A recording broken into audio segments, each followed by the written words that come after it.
Welcome to the Chain Out Podcast with your hosts, Jeremy and Daryl. Hey everyone, welcome to Chain Out Podcast episode 36. I'm Jeremy, and that sight for sore eyes over there is your co-host, Daryl. And are you somewhere new? What's going on over there, buddy? Hey, we're always talking about making improvements. We're always talking about upgrades. This is the newest upgrade. I love it. It looks like you're in the new studio. In like a cabin by the sea or something like that. Yeah, that's exactly the vibe I was going for. Nice. Well, see, that's what happens when we don't see each other for like a week. Then all of a sudden there's all these changes. That's it. Yeah, we didn't even get a chance to go out and play since last Thursday. Yeah, that's right. We played at League, and then since then, this is the first time we got actually to talk to each other and see each other. Yeah. Okay, chat. You just talk amongst yourselves. We're just going to catch up. Welcome to the chat, Tay. Yeah, welcome to the chat, Mark, Sonia, everyone else who's in there. Yeah. I've been doing good. Thanks for asking. Yeah. I was, just kind of been hanging out. Glad to see that the heat is kind of settled down. The smoke has also, well, I guess it's not settled down, has it really, out here in Alberta? No, the smoke hasn't. But I'm of the opinion I would rather have it plus 30 than minus 30. So I don't mind the heat. Bring the heat on as much as you want. I don't mind the heat. Well, and I think for me, I chose a while ago. I said I can only complain about the cold or the heat because gets boring very quick if you complain about both. So I only complain about the cold now. I don't complain about the heat. There you go. So what have you been up to? What did you had a big tournament that you went to this weekend, one tournament that I wasn't able to get to. Yeah, I did. And I think, you know what, that's a great lead in because why don't we give the listeners kind of an idea of what we're going to be talking about? And let's start with that we'll start with a recap of the Limber Open tournament that I went to down in Calgary over the weekend. Yeah, of course. The main feature of the episode, we're going to be speaking to some junior guests. We got MJ10 Nikko Forbes coming up. We've got FJ15 Brooklyn Okrafka. And of course, FJ18 Rebecca Donnell coming up later on. Yeah, and after the interviews, we're going to talk about the fact that one Elizabeth DeVries laid down a putting challenge gauntlet and what that means. Yeah, exactly. We'll give you those details. And then, as always, we're going to give you an update on what the pros are doing down on the DGPT. Yeah, and we'll cap off the episode with any questions, if there happens to be any tonight, as well as secret word guesses. Yeah. So listen during the episode. If you got an idea for the secret word, start thinking about it, throw it in the chat. Also, too, if you got any questions for Daryl or I, put that in the chat as well. Sounds good. Yeah. So over the weekend, I headed down to Calgary. Yeah. Being a Limber Pinecone, I got invited to go to the Limber Open, which was a Cold Garden hosted event and sponsored by Limber Open, part of the Cold Garden tournament. And yeah, it was my first time going to an event like that one. Yeah. It was awesome. It was 2 days. So it was one of your typical 2 days, 2 rounds on a Saturday, 1 round on a Sunday. Yeah. But this one was at 3 different courses. Oh. Yeah. So that's interesting. It made for an interesting tournament, especially because I'd never played any of the 3 courses. And even when I went down to practice on Friday, I only threw a few holes at 2 of the courses, and one course wasn't even set up. So I couldn't play it. So you really went in blind. You went into a tournament with only throwing a couple holes. Yeah, exactly. Throwing maybe, I'm going to say in total 12 holes, I think is what I threw. Wow. So yeah, but I did see some videos for the pop-up course. They had done videos and showed what the holes looked like. Right. And of course, as we've talked about 100 times, videos don't show elevation well. No, videos don't even show distance well either. So yeah, and you're only going by. Was it at least a video showing somebody throwing, or was it just a flyby of the hole? Flyby of the hole. So you didn't even get to see a line, the angle, the line, any throw to take or anything. No, but wow. the nice thing was it was it evened the playing field for us out of towners against the Calgarians, because at least at this course everybody was starting fresh.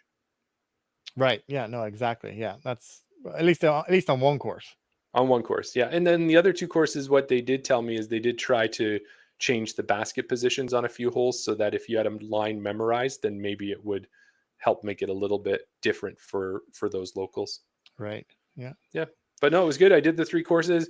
One thing I'm going to tell everybody, if you go to a city you're not that familiar with, and if you're playing on a new course that's popped up and you've never been there before, give yourself lots of extra time to get to your first hole, because otherwise you're running with your Zuka cart down a rocky road trying to get to your 5 minutes before your tee time, and getting there 2 minutes to spare is what happens. Don't tell me you were that guy, Jeremy. I was that guy, but luckily my card mates were super cool and I was not late. I did not get stroked. It was all good. So that's good.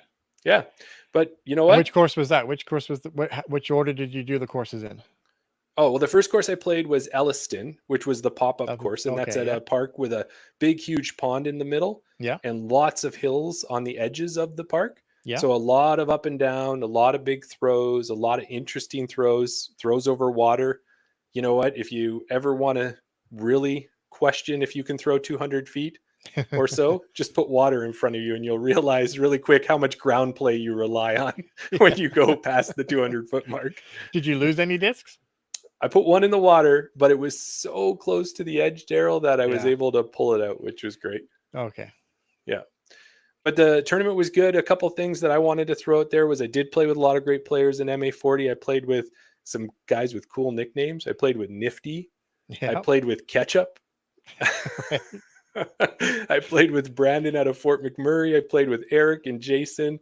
And yeah, it was good. One of my rounds was a little bit under my rating, and then the other 2 were above. So it felt like I was continually getting better. What else can you ask for, right? Yeah. How was your event rating? Was that above your rating as well? Yeah. Yeah, it was. So I'm hoping that next ratings day, I'll have something happy to share rather than a drop in my rating. Well, you only had 1 point drop. Yeah. So 1 point down, 5 or 10 up, that's got to be good. Oh yeah. That'd be like the 2 steps forward, 1 step back. Maybe it's like 5 steps forward, 1 step back. Right. Yeah. So that was good. Other things that I wanted to bring about, because when we talked about the event before, I kind of rushed through it. But now that I was there, one of the cool things was I think I was at one of the best parties I've been at a disc golf event. So right. I'm like, you don't usually think party. I don't necessarily think that. I know there's been other things that happen, but they did this thing called Dub at the Park. And after our second round, we went back to Curry Reservoir, which is one of the disc golf courses. And they had food trucks there all weekend. They had Cold Gardens serving beer. I had a nice cake face. Yeah, we like that beer. We like that beer. They had a DJ table. You would have loved this part. They had a DJ table set up and they were just spinning tunes, and there was casual disc golf rounds going on, people playing cornhole, tons of people who weren't even like in the tournament. They might've been disc golf players, but they weren't in the tournament. So that was cool. I did see that on Instagram. They were announcing this dub at the park or whatever, but I just thought that was like mixed doubles or some sort of doubles event. No. I didn't realize it was a whole big party. It was like dubs. I don't know. Is that a DJ term? Well, you're asking me. My nickname was Dubs, or oh yeah, that's right, DJ Dubs. Dub. Yeah, there you go. So that's what it was. Yeah. But yeah, so food was there: burgers, pizza, coffee. I got this awesome jersey. Yeah, you're looking pretty fly, as the kids are saying. Yeah, it's even got a hood on it and everything. It's long sleeve. It's light. Wow. I was able to wear it all weekend. Yeah. Got a glow crave as my disc that went with it. Oh my, so that's perfect for you. You love a crave. Right up my alley. Tons of awesome raffle prizes. It was part of the Cold Garden Cup tournament. And then what I want to do is make sure to put a special shout out to the organizers of the tournament, because Taylor Jeffels, owner of Limber Disc Golf, he was one of the masterminds behind it. Blake Belding was part of it. Alex Penny, who has been named the nicest guy in disc golf for good reason. If you ever meet this guy, he is the best. He did so much work at setting up that temporary park. Aubrey was there organizing. Jenna, it was fantastic. So if you guys haven't played the Limber Open, put it on your list for next year. It's got to be on your list. It's a must play. Yeah. And congrats, Casey Hannemeyer was there, and he won the MPO. And then Joe Henderson, friend of the show, was also there, and she won the FPO as well. So 2 winners, 2 friends of the show. Something about there. We said it before, Jeremy. If you come on the show, you win things. That's right. Yeah.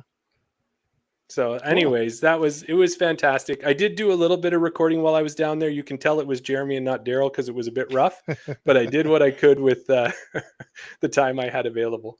Awesome. Well, Jeremy, that's enough talking about you. This episode is all about the juniors. You've had your moment in the spotlight now. Now it's time to move on. Fair enough. Because we probably should talk about the World Juniors that happened this weekend. Right. 456 players from 19 nations took part in the World Juniors. Can you believe that? No, that's insane. That is a lot of juniors. It is Worlds, but it's in America, right? So, yeah, that's pretty awesome. Mm-hmm.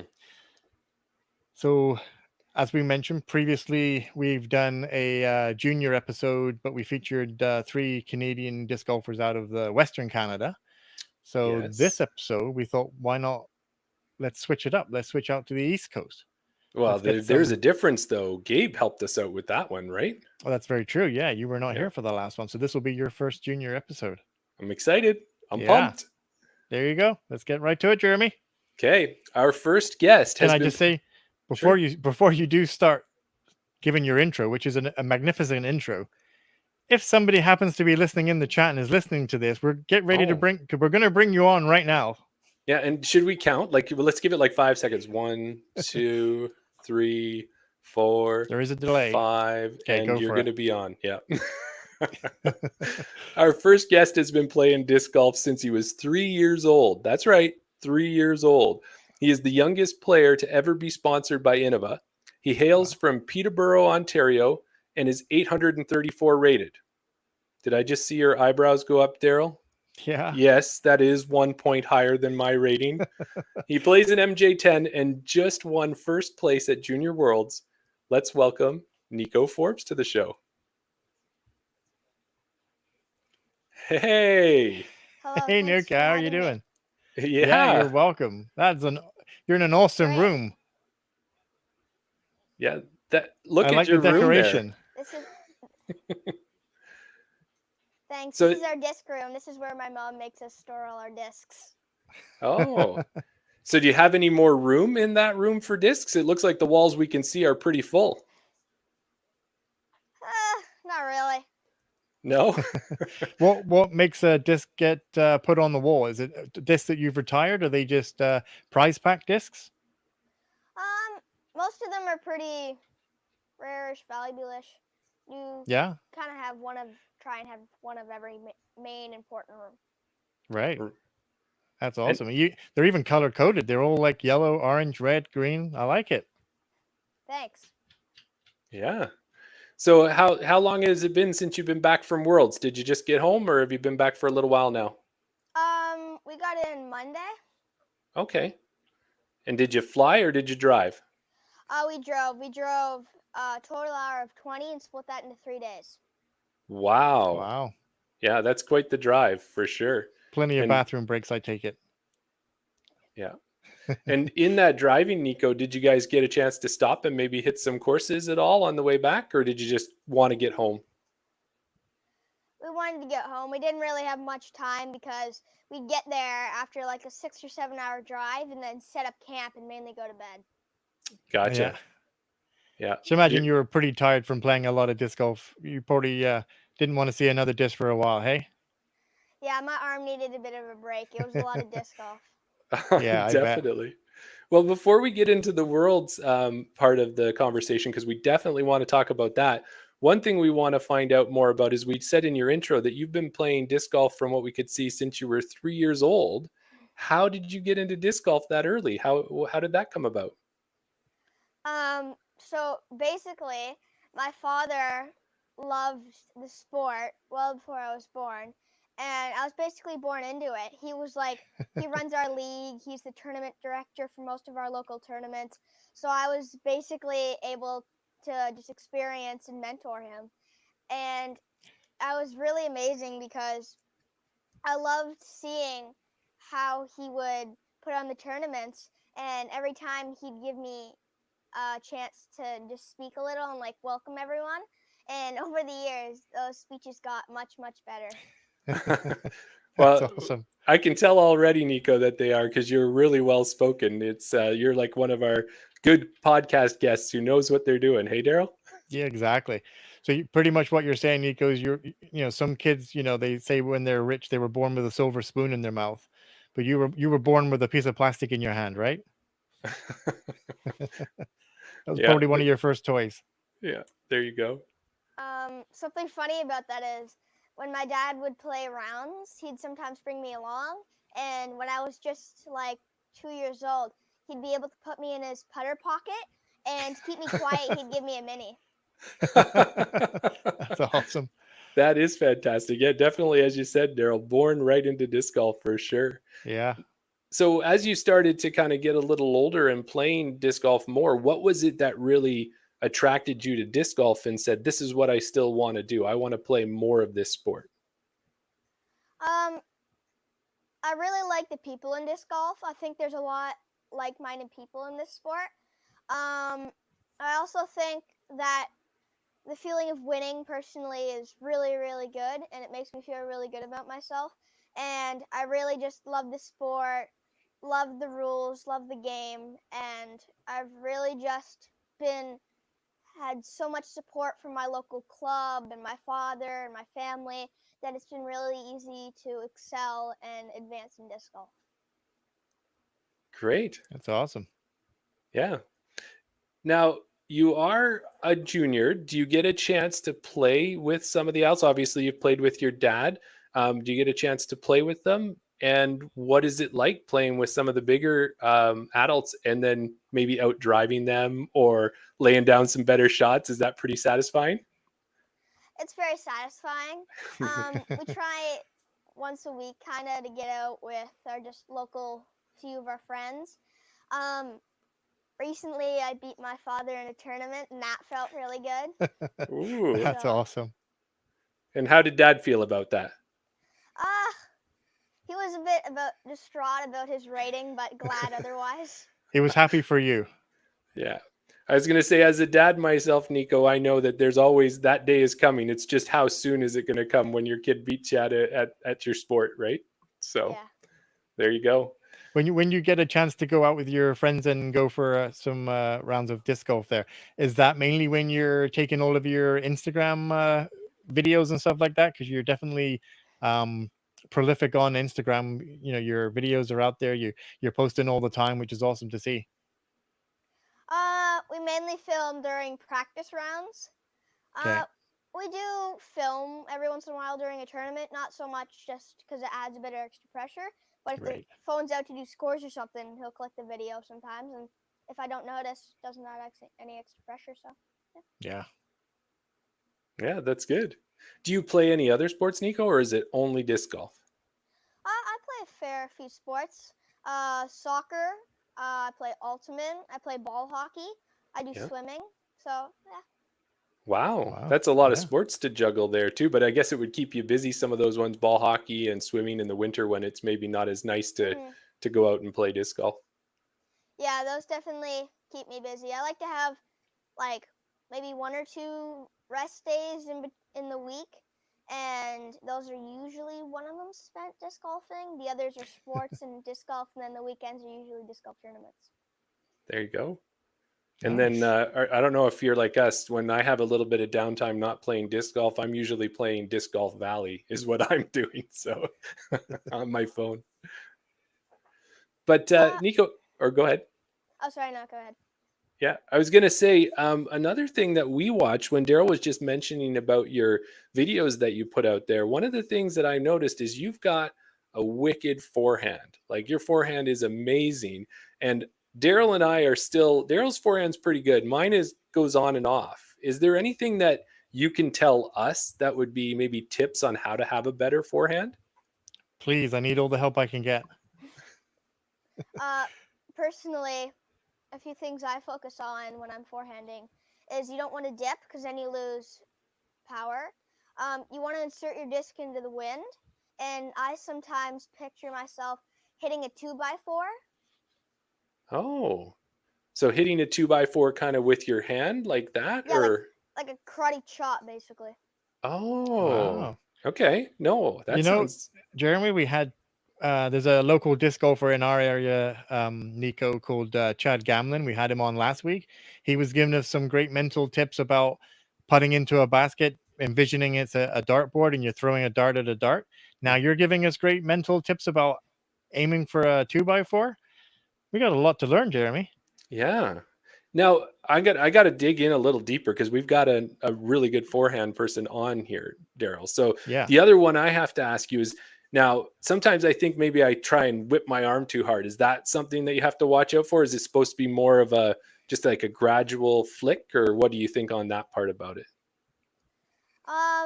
I think personally some of my farthest drives is not when I'm trying to grunt it, when I'm trying to smooth it. Yeah. If you get all the mechanics right, then you definitely can go farther than when you're just trying to grunt it. Definitely grunt does help you have power, but if you have no form, then you have nothing. Yep. I think you just described me right there. When you have no form, you have nothing. So Yeah. smooth, not grunt, Daryl. What would you say your favorite disc is for forehand, Nikko?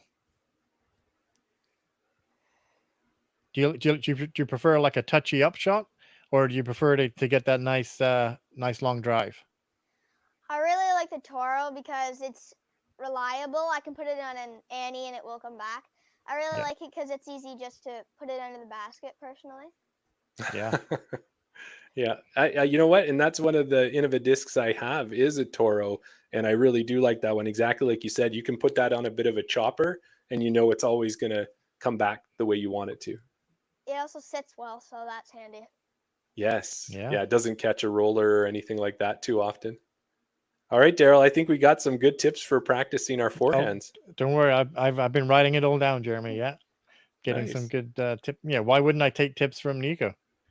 Exactly. Like you said, he's got one of the great forehands. And it is funny, Nikko, as we do this podcast live, so we actually have people in the chat and they're putting comments and that type of thing. And just as we were asking you that question, that was exactly what came in. They were like, does he have some forehand tips for us? So everybody wants tips on your forehand. You could probably start doing clinics, I'm going to guess, before long. I've done a fair few. Oh, you have. Nice. Awesome.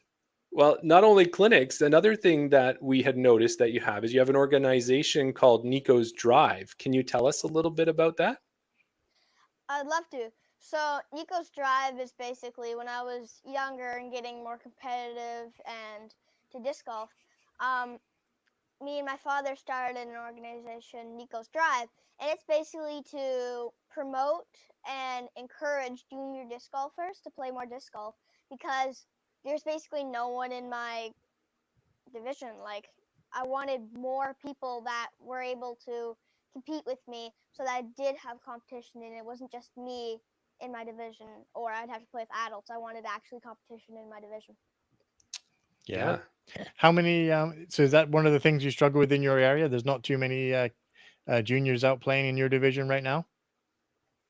There's one or two that are give me a challenge sometimes, but definitely going down to America, I saw a ton of fantastic juniors.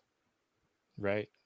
I just imagine it gets a bit I don't want to say frustrating, but it kind of gets a little bit boring maybe playing with the same, when you go round 1, round 2, you're playing with the same people in the same division on the same card. Yeah, I definitely like a bigger division because it shows more of the people that can hit lines and have power and the people that not necessarily have that skill. I think a bigger division means I just have more opportunity to play with people, and there's just more people that have similar skill levels to you. Yeah. Right. Awesome. And now with Nikko's Drive 2, did you guys put together a tour? Is that what I saw as well? Did you have Nikko's tour? Yeah, so we try and we travel Ontario and we do like one in each big city. Okay. I personally love the Nikko's Drives. I love juniors coming out. And truthfully, I personally think that just the people that are playing for the first time, it's really amazing to see people enjoying and discovering disc golf. Yeah, I definitely agree with that. That's one of those real satisfying things when you see someone throw the disc and have it go further than they ever have, or they first throw an S curve, or maybe they slap the 2x4 and they get that first good forehand. It's like when you see that look in their eyes, then you know, yeah, we've got another disc golfer. This one's going to stick around. Yeah. We got them hooked. Yeah, definitely. So Nikko, let's get into Worlds. you went down and it was out in Tulsa, Oklahoma. And you are now sitting there in front of us as the 2024 MJ10 World Champion. How cool is that? That's amazing. I personally never thought I was going to win. I thought I was going to get 4th or 5th because past years there are some strong competitors in my division. After the first day, me and my father both don't look at the scores during the round just to not add any extra pressure. And I was astounded to be tied by first. I was like, holy, like I thought that was the best I was going to do. And after the second and third round, I was like, I actually have a chance. And I think I played my golf. I don't think I necessarily had a hot round, but I don't necessarily had a cold round. I just played my golf, did what I knew I can do. And every round, I met my expectation. Oh, awesome. So you ahead of time there, did you sit down and maybe you and Dad were talking about it and saying, this is what my goal is for this round? What kind of goals would you have set for yourself? Like what were ones? Because I know when I go into a tournament, sometimes I look at what the par is for the course and then kind of set a par for myself. What do you do before a round? I look at the difficulty of the course. My goal for this year's Worlds on any given round was 2 to 6 down, which I mainly accomplished. I think it's how many holes can I birdie? Is there any easy bogeys or really, really hard pars? I also say, yes, I just shot 8 down in practice, but practice, you can throw multiples and you have way more pressure in the real round than you do in practice. So I think I do a little worse than I do in practice in a normal round. Okay. Yeah, that's amazing. Yeah. Can I record that and just have that on loop and play it in my in the headphones when I go out and play around, Nikko? Because I always struggle with that. I always kind of beat myself up when I don't make the shots that I should make. But if you go in with that mindset of you have your goal, and it's not just I've got to shoot -3. I've got to shoot. It's not an exact goal. You said shooting between 2 and 6 down, and you hit that each time, and yeah, that's a great mentality to have. Yeah. Yeah, I think it's more about playing your game and not playing someone else's game. If you know this hole's a par for me and someone else parks it, you shouldn't go for it because if you know this is the 3 and this is really hard too, then it's a 3 for you and it's a 2 for them because they had a really good drive. Good for them. Yeah. Man, yeah, that's perfect. Because there are so many times that does happen, Nikko, where you're standing on there, you have a disc in your hand, you're right waiting for your turn to take your shot, and the guy before you or the person before you goes out and does that. They park it or they do a line that you didn't think of and you've not practiced it. And then what's the first thing I want to do? I want to go into my bag, grab that other disc and try that line. But as you said, is if you haven't practiced it, let them do that because that's their game. That's not your game, right? Yeah. Yeah.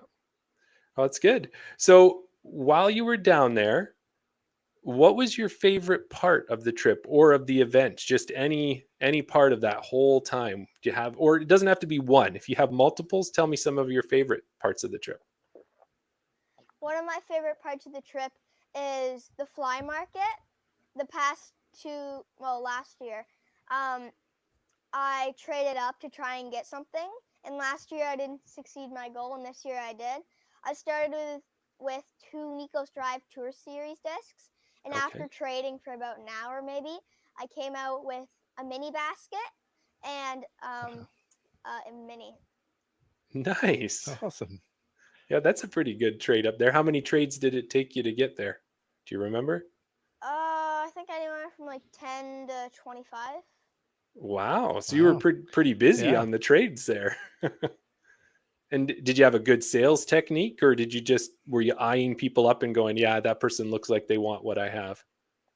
Well, I knew I wanted a mini basket, and I said to the mini basket guy, what do you need for a mini basket? And he said this. Nice. So then I went to the guy who sold those, and I said, what do you need for this? And I kind of planned back a bit, and then with those Nikko's Drive discs, I'd trade up to that, and then I would already have my way to a mini basket.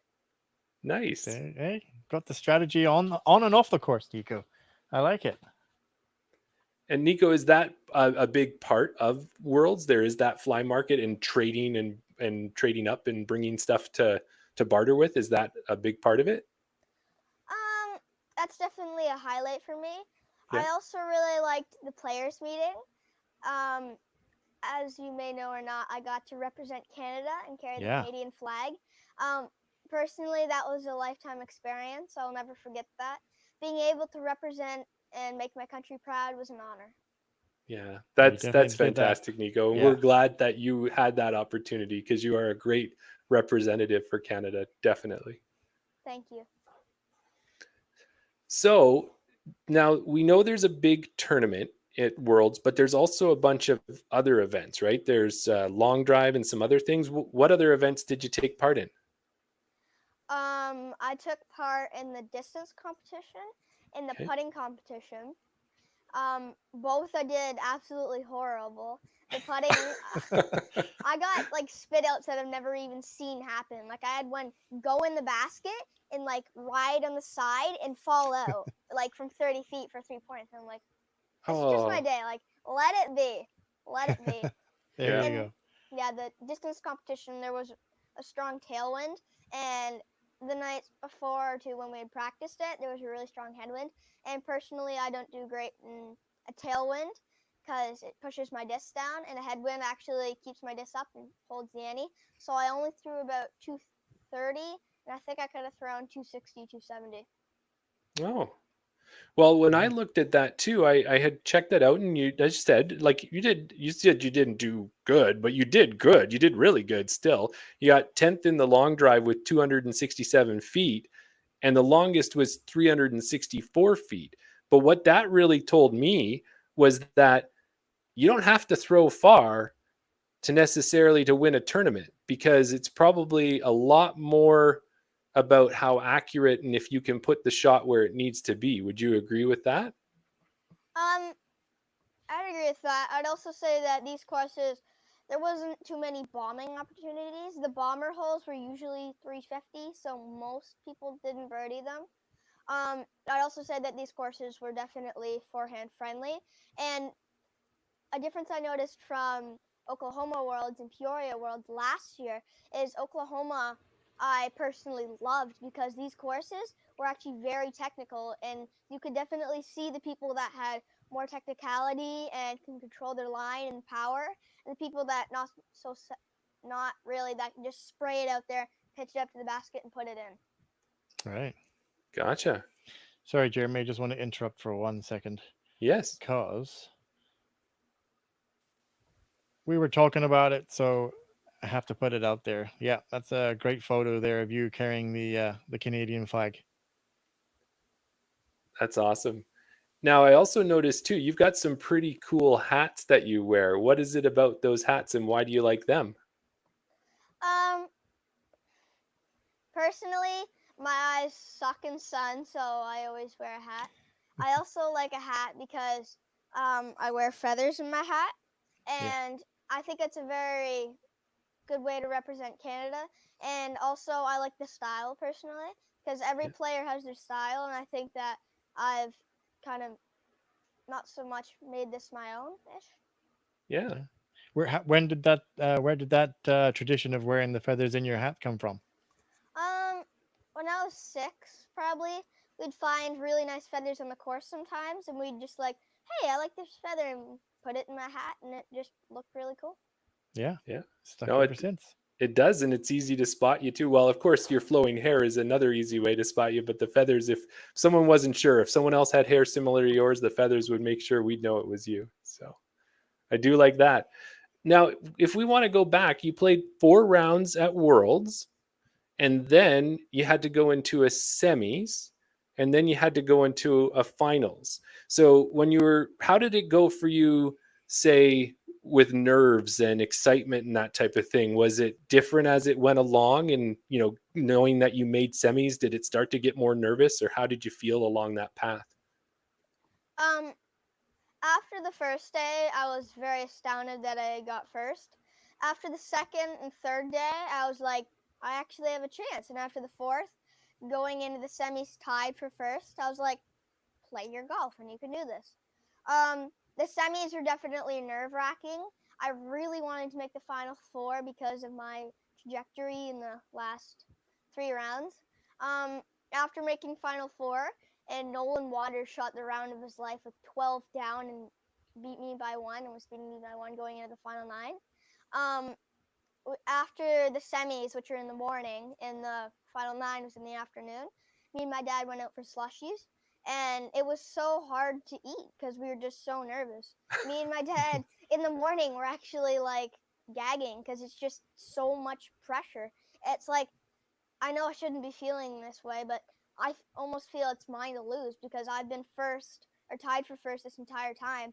And it's just so much pressure because everyone is telling me I can do this, and I believe I can. And I felt this could be a regret because if I don't win this, then this is probably the best chance I'll ever get. So if I don't play my golf or I play really bad, I think I could definitely regret that. So I went into the final 9 knowing just play your golf and you'll be happy. I don't care if I get 4th or 1st or 2nd or 3rd. If I can play my golf and not fall apart out there, I will be totally happy with no complaints. So much good wisdom, Nikko, that everybody listening can use, I would say. Hey, Daryl? Yeah, absolutely. Like, I wouldn't, it must be so hard because you have that positivity that you want to do your best, but you feel this pressure and you think that that's a regret that if you didn't, you know, play to your ability. I think you're such an awesome player, Nikko. I don't think that will be your only regret. I think you'll have plenty of opportunities in the future to take down some big wins in some big tournaments. So don't put too much weight on this one tournament. Yeah. Well, what we do know is in between tournament rounds, when you're getting to the last one, have a Slurpee. Is there a special flavor to have that will help? Because I'm going to have feathers in my hat, Daryl. I'm going to have a Slurpee before my round. I'm taking all of the tips. We're having his wise words in our ears. Yep, exactly. So is there a special flavor at all? Personally, I enjoy mango. Other people enjoy strawberry or banana or blueberry. Yeah. I think that it's just, if mango, personally, I love mango, so it just takes my mind off the pressure. Yeah. And I just think that if you can find that flavor that you just love and enjoy, that it will take your mind off. And if your mind is stressing over something, it's worse. So if you can distract your mind like motion sickness, it will be better. Yeah. Yeah. No, that's good. All of those types of things, deep breaths, and just like you said, just play your game. And that's exactly what you did in that last round. You played your game, and we got to see in the posts on there your very, very certain finish to that last putt. Hey, so what were you thinking as you were walking up and you kind of knew that? Like, when did you know? Was it kind of on the 8th hole or 9th hole? When did you know, hey, I've got this? I just have to play my game one more hole, or what was it? It was probably going into the 7th hole. Going into the 8th hole, I had 3 strokes for first on Nolan Waters. And in my mind, I was just like, play good. If you can just par these holes, you win. I also knew that Nolan Waters was a bit in his head that round and was going for things perhaps he shouldn't.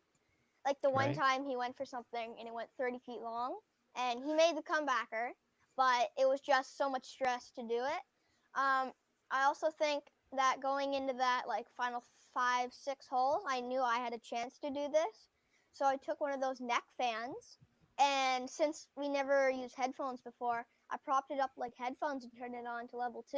So that it was just like, and I couldn't hear anything talking because there was a gallery of like 60 people, and Steve Brinster was also following us, and it was just like so much pressure when you get up to putt and there's a wall of people there, and top pros like Avery Jenkins and Steve Brinster are standing there, and you're like, don't miss this because this is one of the most important shots. On the 18th hole, it's this 30-foot circle. It's only about 200 feet. And I threw my drive first, and it skipped off just out of bounds. And my competitor Nolan Waters, he threw his perfectly and parked his, and I threw mine from the drop zone. And from the drop zone, I didn't go first because another opponent of mine had also gone out of bounds. Mm-hmm. And I was just like nervous because you have to throw just over these reeds, and if you hit the reeds, you're going out of bounds. So I threw mine, and like the second it left my finger, I knew it was over because I parked it and had to drop in for the win. That is There you awesome. go. Yeah. So good. And thank you for like giving us that retelling in that, because it's so much cooler to hear it from you than just to see a video or something, I would say. Wouldn't you say that, Daryl?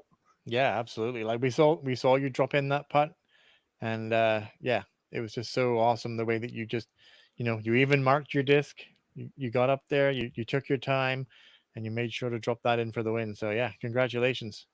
Thank Well, you. Nikko, it's time has flown by and we're pretty much at the end. But before we let you go, we want to ask you a little bit about your sponsors. So we know you have Innova as a sponsor. Do you want to tell us a little bit about that, or any other sponsors that you have, or anybody you want to shout out or thank?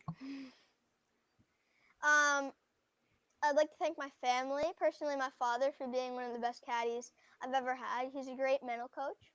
I'd like to give a shout out to Jake Voskamp for doing weekly rounds with me. Innova Discs has been so supportive, mainly through Nikko's Drive and giving me the 50 discs a year.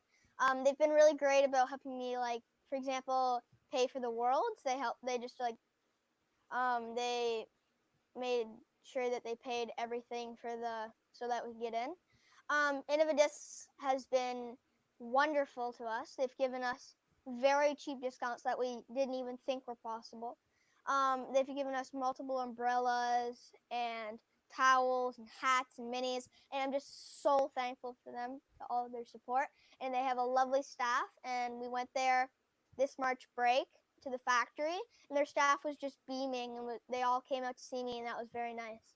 Another big sponsor of mine is Grip Equipment, and Dick Parker, the leader of Grip Equipment, is a very, very, very nice man. He is so nice and giving me bags. And nationals last year, me and my father were given the privilege to run nationals. Well, mainly him, because they made the ruling that I'm not allowed to be a tournament director. Right. And I said to Grip, if I give my 5 grip bags a year that I get away to the juniors, will you do the same and give 4? And every player that went to the Canadian National Championships got a bunch of Innova discs and a grip bag. Wow. Another one of my sponsors is She Dizers, which is a local dyeing company in my area.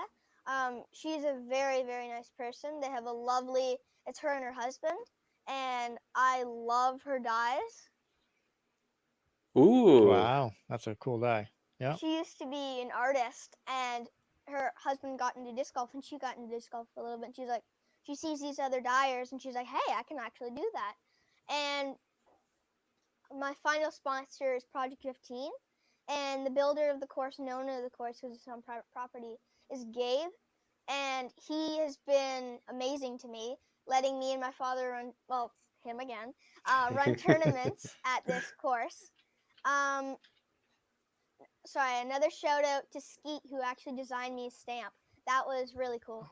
Yeah, I'd say all my sponsors are very good to me, and all my sponsors, I really hope I make them proud every day. And yeah. That's awesome. Yeah. Well, you're definitely making them proud, Nikko, just like you're making everybody in Canada proud when you go down to the America and you represent Canada. So we want to thank you for that.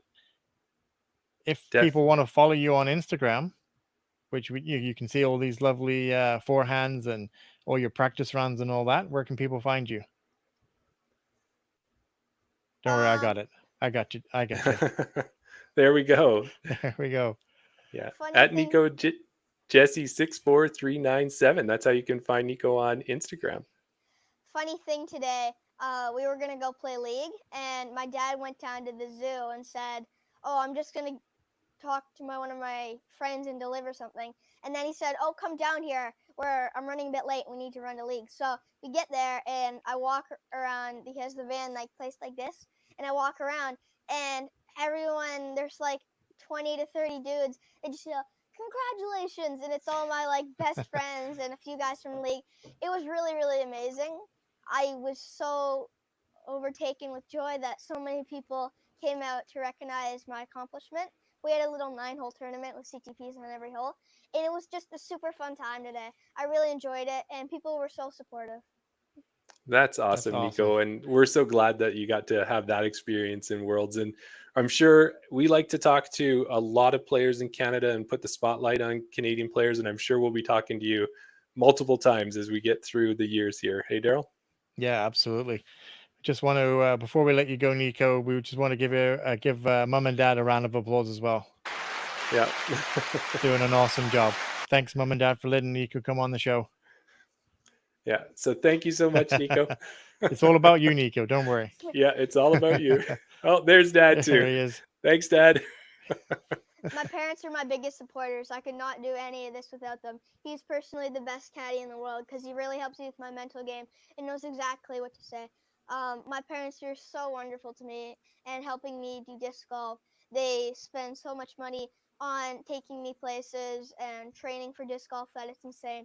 I really love my parents' support, and I'm very happy to have them and very lucky. Well, that's awesome. Thank you so much, guys. It was great talking to you. Have a good rest of your night. Thank you. You too. Thanks, Nikko. Thanks. See ya. Jeremy, I thought we were just having juniors on. I didn't realize we were having 30 or 40-year-old men in small bodies. With that's what all the wisdom of the world, right? Exactly. Yeah, that's amazing. Okay, let's roll. Our next guest is an FJ15 player from Paris. Get ready, Brooklyn. If you're listening in the chat, you're going to be brought on soon. Sorry. Yeah, she's from Paris, Ontario. Oh. Not that far from my hometown, London, Ontario as well. Sorry, this isn't in Europe here. Yeah. She helps teach disc golf at her school and hosts other clinics. She almost caught an ace on camera at Worlds and was only 15 feet away from having the longest drive at Worlds.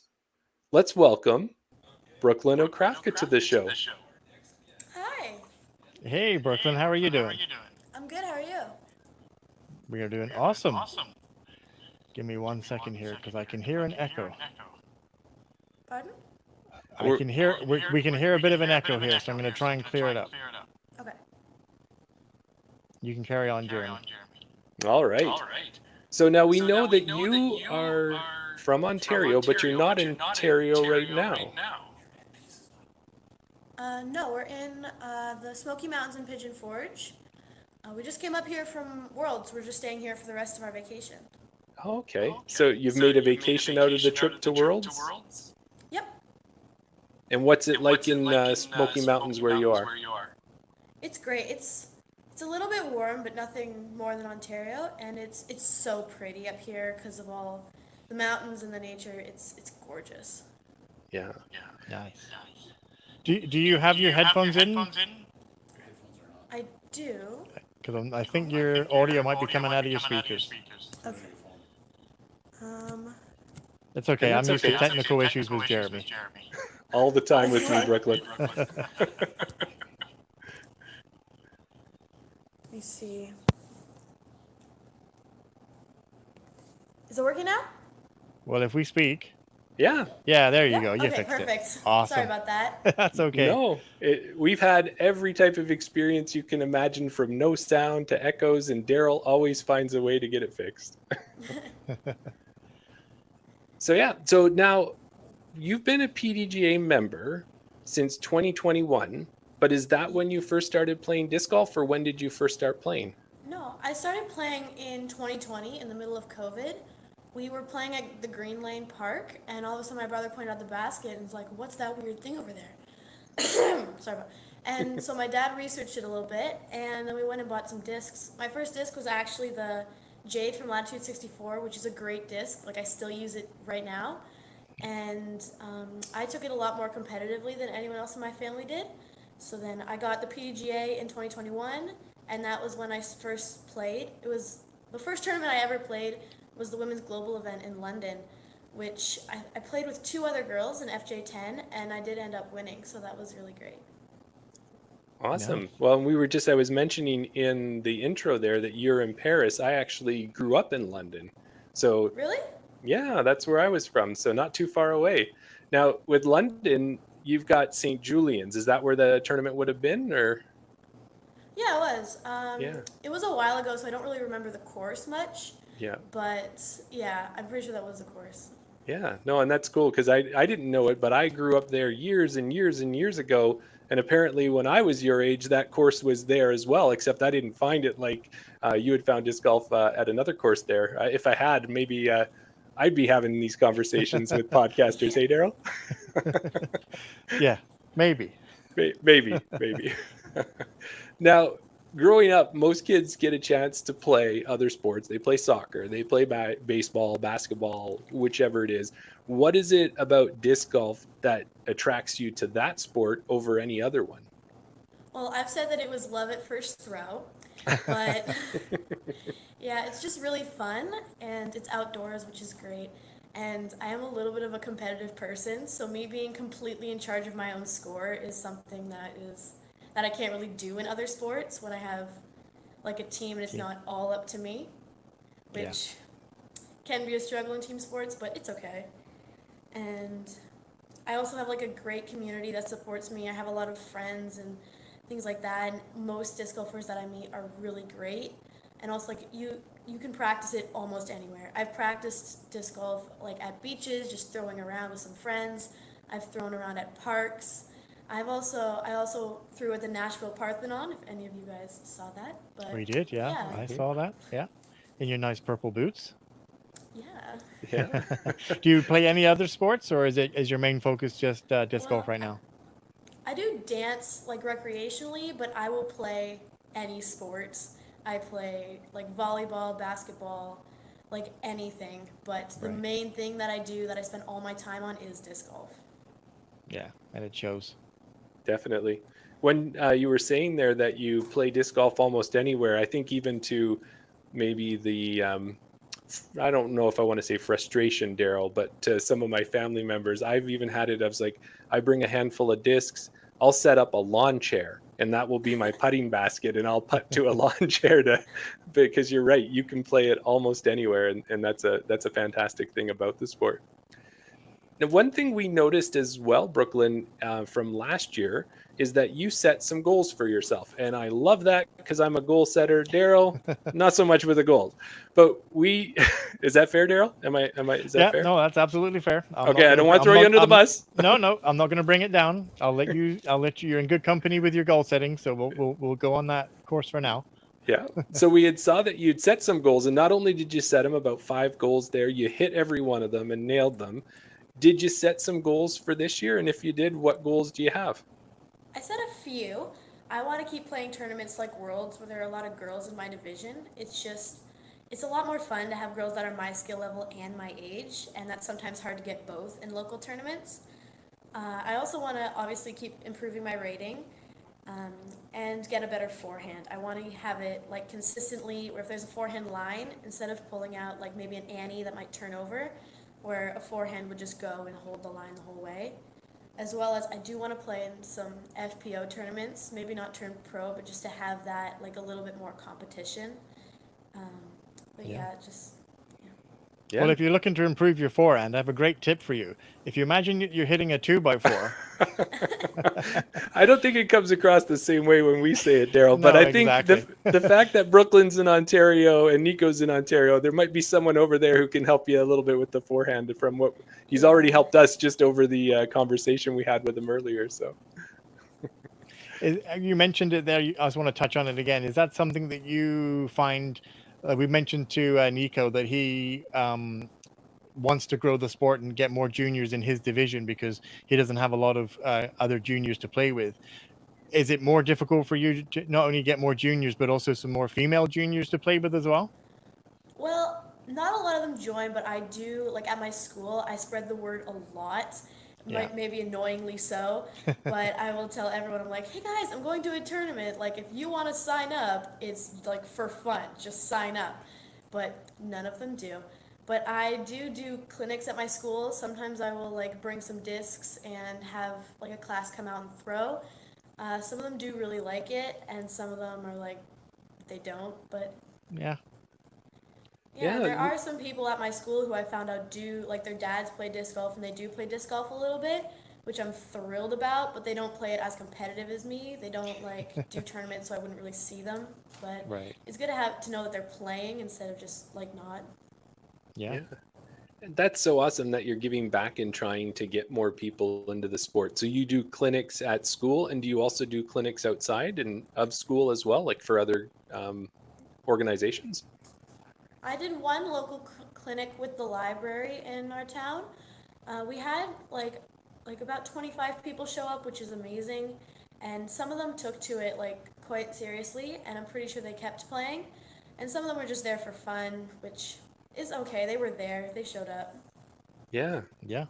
And then do you find it difficult to teach them, or do you kind of just start with putting, or what do you do when you're doing a clinic? Well, I'll normally start with throwing, just like a basic standstill or a step. I feel like I wouldn't be able to teach like an X step or anything fancy like that yet. And I won't teach forehands because I'm not the best at them myself. But putting it would be definitely my strong suit. When I do clinics, I like doing like a ring of fire, stuff like that. Yeah. Yeah. Yeah, Ring One of Fire thing- is always fun. Yeah. One thing that I've noticed from talking to a lot of people that get into the sport later on in Brooklyn is that maybe they went out with their partner and they weren't really interested in it. They would go out and throw a couple discs, and their partner would want to go out again, and they'd be like, "What? You want to go play disc golf again?" But it's a thing that happens over time, and then eventually those people get the bug. So all those people that you're teaching right now, if they like it for fun, keep working on them, Brooklyn. You'll sway them over eventually. That's right. Well, Brooklyn, why don't we go and move over to the Worlds event? Because that was a big thing that recently happened for you. So tell us a little bit about your experience. Kind of what was your favorite part of the week? What were some of the highlights that you enjoyed about Worlds? So we had a few players' dinners for Latitude and West Side and Dynamic Discs. Those are really fun. I got to meet people from my team that I had never met before, that were from like the states that I wouldn't like have seen otherwise. And yeah, because they're on my team. Because it's a more sense of community than just kind of people that I know that play. And I also got to see some of my friends from yesterday. I saw my two best friends were Lyric Wilkins and Irene Cisneros. I met them last year. We've been like texting and all that stuff, as well as like seeing some girls from last year that I maybe haven't talked to, as well as meeting new people that I haven't seen before, because the division this year in FJ15 was like a lot bigger than the FJ12 division last year. Right. Right. Yeah. Well, go ahead, Daryl.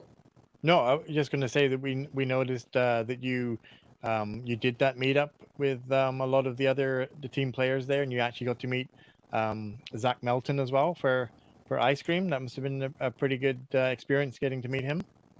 Yeah, it was great. He's such a nice guy.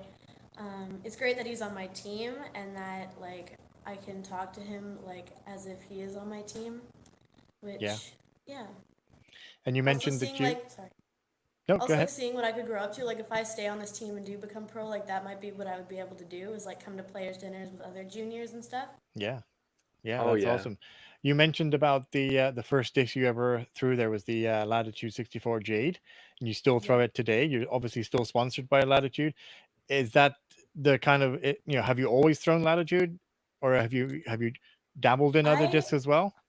Yeah, I've thrown mostly Latitude the entire time. I had some like discraft. The main thing that I had to change when I switched was my putter, which was not Latitude, but everything else like I knew how to throw it well. Even if I wasn't throwing it at the moment, I had thrown it like before and had the general Right. idea. But I know people who had to switch like their entire bag when they changed. Yeah. So I'm very fortunate to be sponsored by Latitude, who like that was what I threw. Yeah, that's always a bonus. Yeah, and I think, for me, I found that Latitude, whether it's their starter set or just other discs, like for me, one of the very first discs I ever bought was a River, and it's just such a nice, good learning disc, and it flies and it glides and it stays as it can almost be straight if you can get a little bit of skill into it. So yeah, Latitude makes some really good discs for sure. Yeah.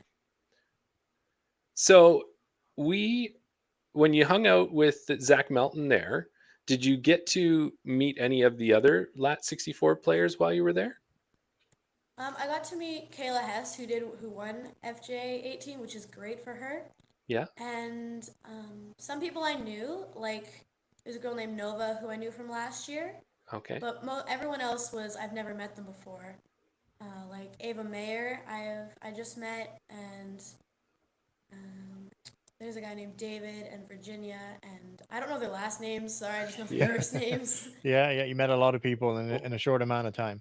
Yeah, we were looking. There was 456 competitors, and then you think of all the spectators and all the volunteers. There's probably close to 1,000 people, would be my guess, at the event. Yeah, I had some problems with that last year with like my mental game with people watching.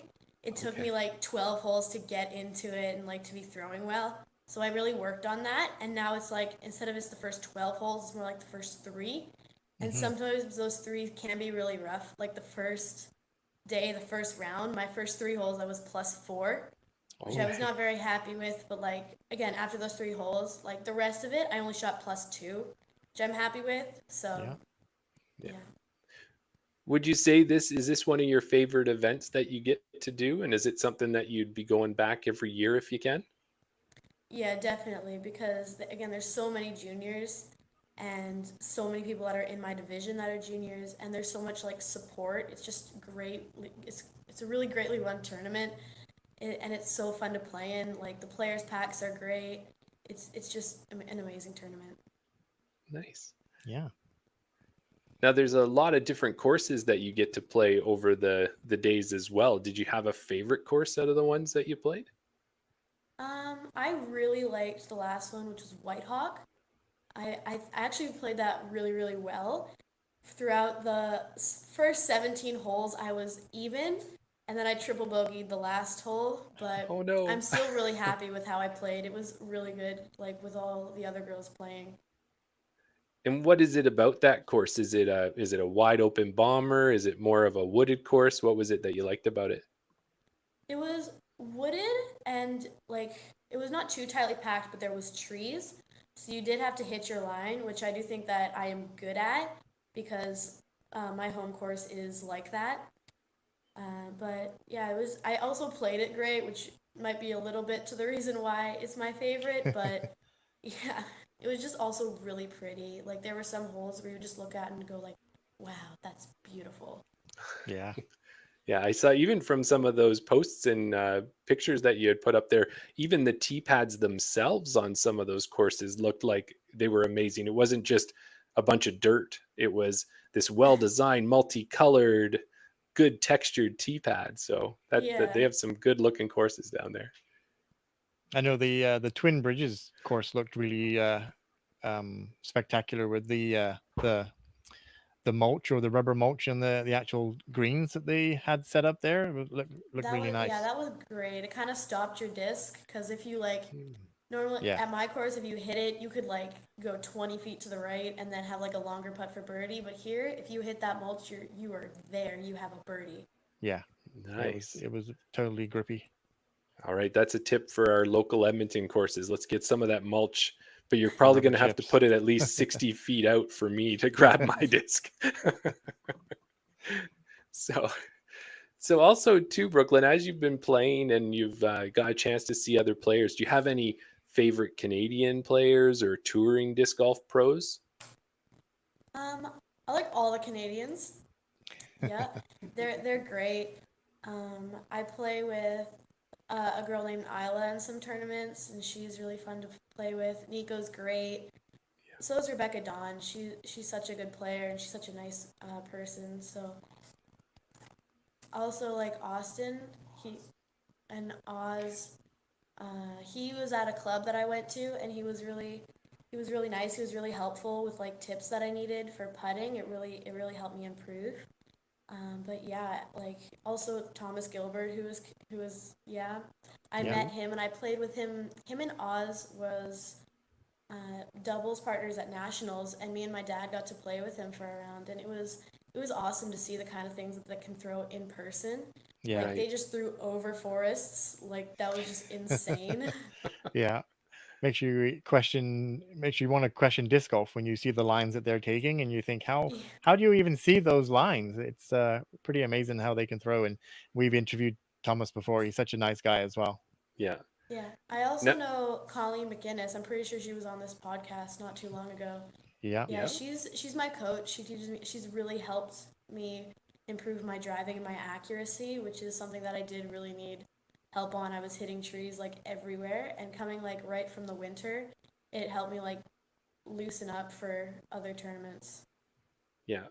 And you're right. Yeah, Colleen's been on the show, and she's a big supporter of us. She's always liking our stuff, and she was so excited to see that you were on the show, and the other juniors that we had. So that was awesome. And I think I should just add too, because I know you said Oz there, and I think for our listeners who don't know, that's Chris Oslands, right? Is that who Yes. Oz is? Yeah. So another person we should probably earmark at some point to bring on. Would you say? Yeah. Yeah. No, definitely. Well, that's great that you've got a chance, because so Colleen's your coach. You've played with Thomas. You've played with Oz. Yeah, you're in good company there. So that's a lot of good help to take the talent that you already have and that you've already shown, and then start bringing it to that next level. Yeah. Now, I guess we should ask, Daryl. We didn't ask this before, but have you guys ever put your eyes on coming out west for any tournaments? Like, I know you've got the in of a rip that's happening, so you won't be able to make it to nationals out west this year. But have you guys ever thought about coming out this direction? Honestly, we haven't, but I've heard that some of the courses out there are really, really pretty. So I do one day want to make it out there and play some of those. But that hasn't been something that we'd really thought about lately. Yeah. Well, if you ever get out here, you just let us know. We'll help direct you, or find some of the local juniors here who can show you around, or some of the FPO pros like Terry Hong and Kristen Swirls and Zoe. There's a lot of great pros out this way too. So the next thing I wanted to ask you, because you are sponsored by Latitude 64, we should give them a shout out. So let's give them a shout out. Tell us a little bit about your sponsorship with them and any other sponsors that you have as well. Oh yeah, they're amazing. They make such great discs. They've given me a bunch of clothing, like this shirt. It's great. Mhm. And I'm guessing purple is your favorite color. It is, yes. It's on everything. I have my water bottle here that's also purple. There you go. Good to stay hydrated. Yeah. Yeah, they're amazing. My bag is by them, and it's a great bag. It has so much storage, because other than discs, my bag is like 75% snacks. It has a lot of storage for that. And yeah, like most of my discs have been provided. Like, they have given me so many discs. Like, before they've even been released, I got that Royal box, which it was Nice. amazing. Their discs are just so high quality. Yes, definitely. How did that sponsor come about? Did you reach out to them, or did they reach out to you?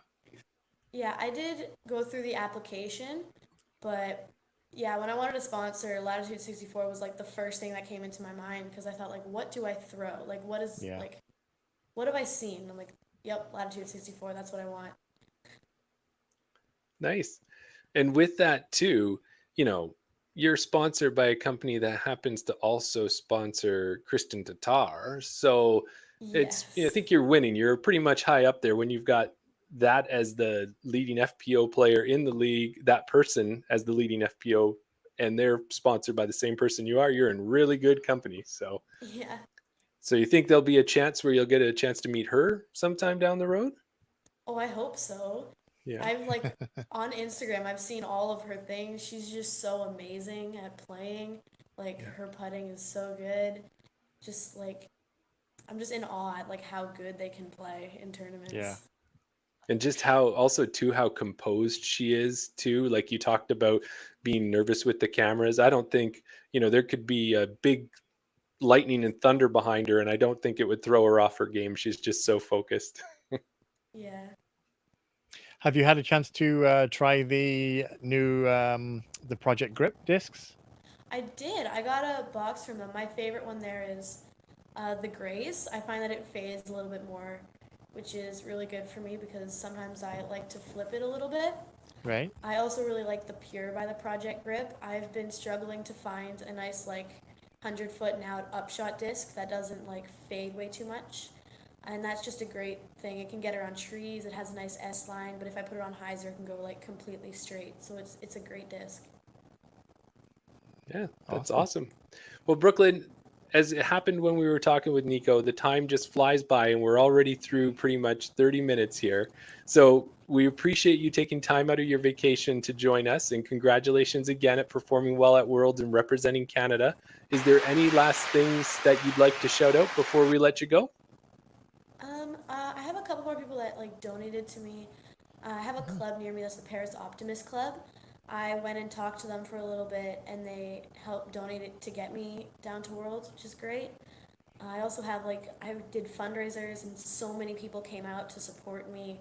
I did car washes, and I did a chocolate fundraiser. Also, my dad, who caddied for me and puts a lot of work into getting me to these tournaments.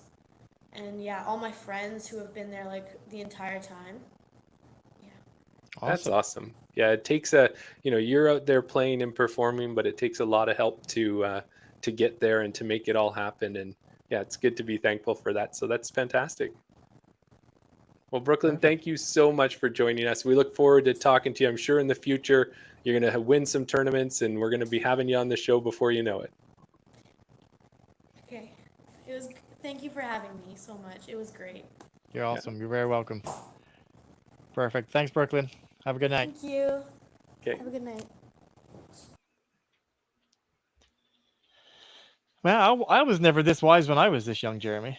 Yeah, I don't know. These parents and these kids are amazing. The parents for raising these kids, and these kids for joining in and listening to what the parents have to say, however it works, hey? Yeah, absolutely. And I should just also mention, if you want to go and follow Brooklyn on Instagram, that's where you can follow Brooklyn. There you go. It's on the screen right now. For our audio listeners, Brooklyn 18707. Brooklyn _1877707. So that'd be your PDGA number, I'm sure. Yes. You can follow her at Instagram there. There you go. So our final guest of the night is an FJ18 player from... I'm going to have to interject you again, Jeremy. Rebecca, yes, if you're listening, get ready because we're going to be bringing you in shortly. We're doing it again. 5, 4, 3, 2, 1. Our final guest of the night is an FJ18 player from Westport, Ontario. She's been winning or placing at almost every tournament she's competed in since getting her PDGA membership in 2022. This year in FJ18, she won the USWDGC, Daryl? United States Women's Disc Golf Championship. She was just at Junior Worlds, where she won the longest drive competition, the skill shot competition, and finished on the podium with a 3rd place finish in the disc golf tournament. We are happy to have Rebecca Dawn on the show. Hello. Hey, Rebecca, how are you? Good. How are you? We're doing awesome. Good. Yeah. So thanks for staying up late. We know that we're in Edmonton time. You're on Ontario time. It's a little bit late, but we appreciate you staying up late to join us. Yeah, no problem. Yeah. And it's been quite a night. We talked to Nikko at the start of the show, and then we just finished talking to Brooklyn Okrafka, and now we get to talk to you. This has been one of the most awesome nights for me. I didn't get a chance to participate in our last juniors episode. I was away that one, but it's just amazing. These are some of my favorite episodes for sure. Now, are you back in Westport, or are you still kind of touring from the States? Where are you at right now? I'm in Westport at home. Yeah. Yeah. When did you get back? So Saturday after the final 9, I said goodbye to all my friends, and we made the 17-hour trip straight from there. You drove straight the 17 hours? Yep. Oh, wow. My parents drove, so I could just sleep in the back. But yeah. How many people was it? I know you were there with mom and dad, and then Joey was there as well? Yeah, my sister and her husband. So my brother-in-law, they were there too. Wow. Okay. Mm-hmm. That's awesome. Now, have you had a chance to take some time to relax, or did you just already get back into practicing, starting to get ready for whatever the next event coming up is? I've had some time to relax, just because also out here we have a lot of deer flies. So I love to go outside and practice, but they're a bit of a problem. So that makes it a little hard. I can do putting inside, but yeah, it's a little hard to go outside and practice.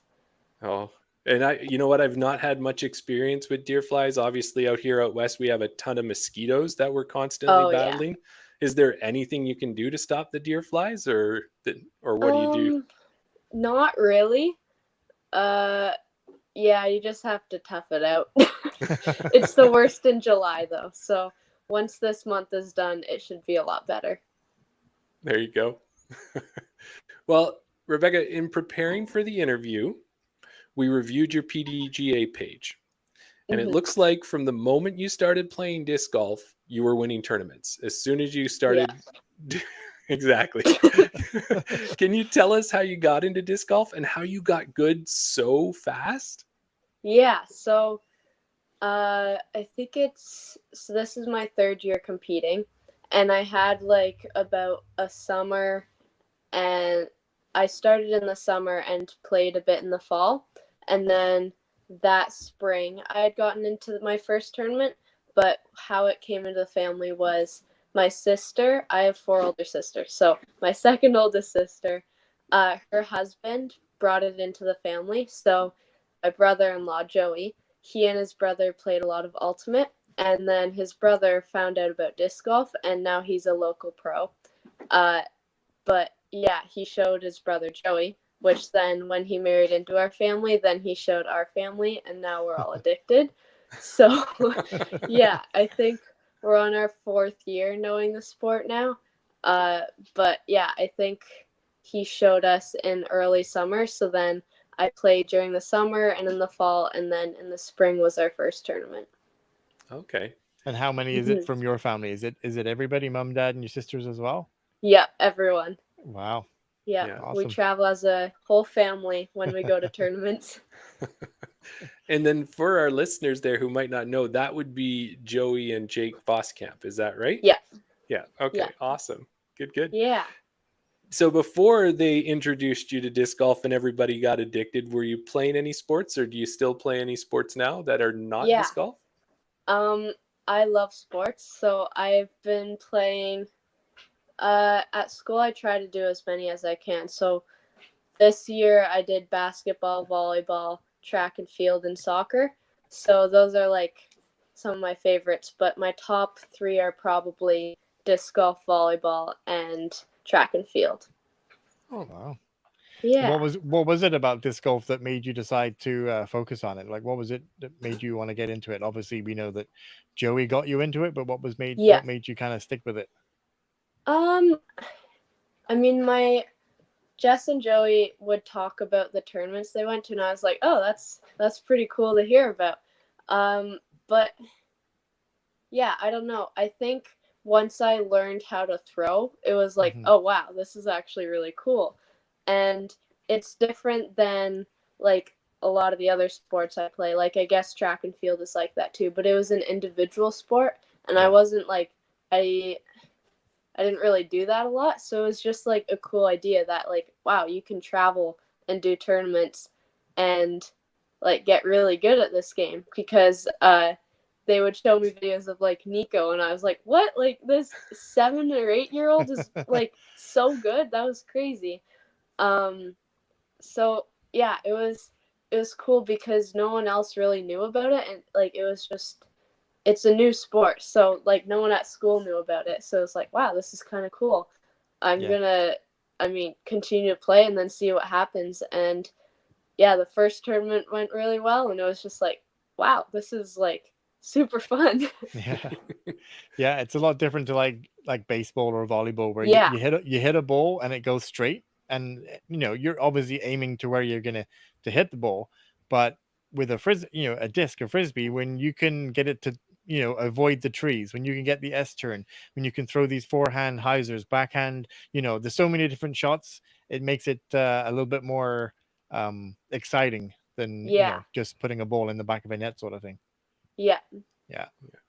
Now you mentioned too, Rebecca, that you've been playing, and then people at school would know. And we've heard mixed reviews. We've heard some people who get it and some people at school who don't get it. Do people understand what you're doing and kind of how good you've gotten at your sport, or is it still something that's unknown to a lot of people at school? I think this year's like the first year that people are like starting to hear that I'm doing this, Okay. because I'd be away from school for the weekends doing tournaments. But I have a teacher who's big into supporting me, and she sometimes would be like, "Oh yeah, everyone listen up. She's going to a tournament this weekend or whatever." So she would do that, and I think it was last year. I also, for gym class, I was asked to teach the class disc golf, so I had a day to try to teach them how to throw. So Okay. I think it was in grade 9. So last year, Wow. they first heard that I was like, oh, she does disc golf outside of school. But this year was like, I think they started. I think like a lot of them also follow my Instagram account, so they can see it that way too. But this year they saw that it was actually like serious. I believe. Yeah. She throws frisbees. Okay. Oh wait, she's Yeah. sponsored and she's Yeah. really good and she wins the Exactly. tournament. Oh, okay. Yeah. Yeah. There's more to this. Did you get a chance to, as you were teaching them, so you kind of go through everything, this is how you throw, this is how you putt, or whatever you were teaching, then did you get a chance, and when you get a little bit better and you practice a bit, maybe you'll be able to do something like this, and then did you just rip one across the field and everybody's jaw dropped? That's what I would envision if I was Yeah. doing it. Yeah. Oh man, like going into it, it's like there's so much in disc golf. It was so hard to like not go on and on. Like, so this Yeah. is what a hyzer is. This is what anhyzer is. And you want to do this. Like, when you're throwing right hand, backhand, it'll go to the left at the end. Like, I was trying not to go crazy on it. Yeah. But yeah, I had to tone myself down a bit and just go like really simple because they've never heard of this before. But I brought a bag of discs so they could each have one, because they would normally just use an ultimate disc, which is like way different. So yeah, I brought some discs from home, and I would tell them how to do it, and then I would demonstrate it, and then they'd be like, "Oh wow, that's kind of cool." And then yeah, it was kind of like that, but yeah, they were pretty surprised, but it was good. And out of that class that you got to teach, has anybody like followed up with you? Do they want to come out of the course and actually learn how to play? Yeah, I've actually had a few friends and guys from school that are like, hey, I want to try this sometime, because a lot of them are addicted to ball golf right now.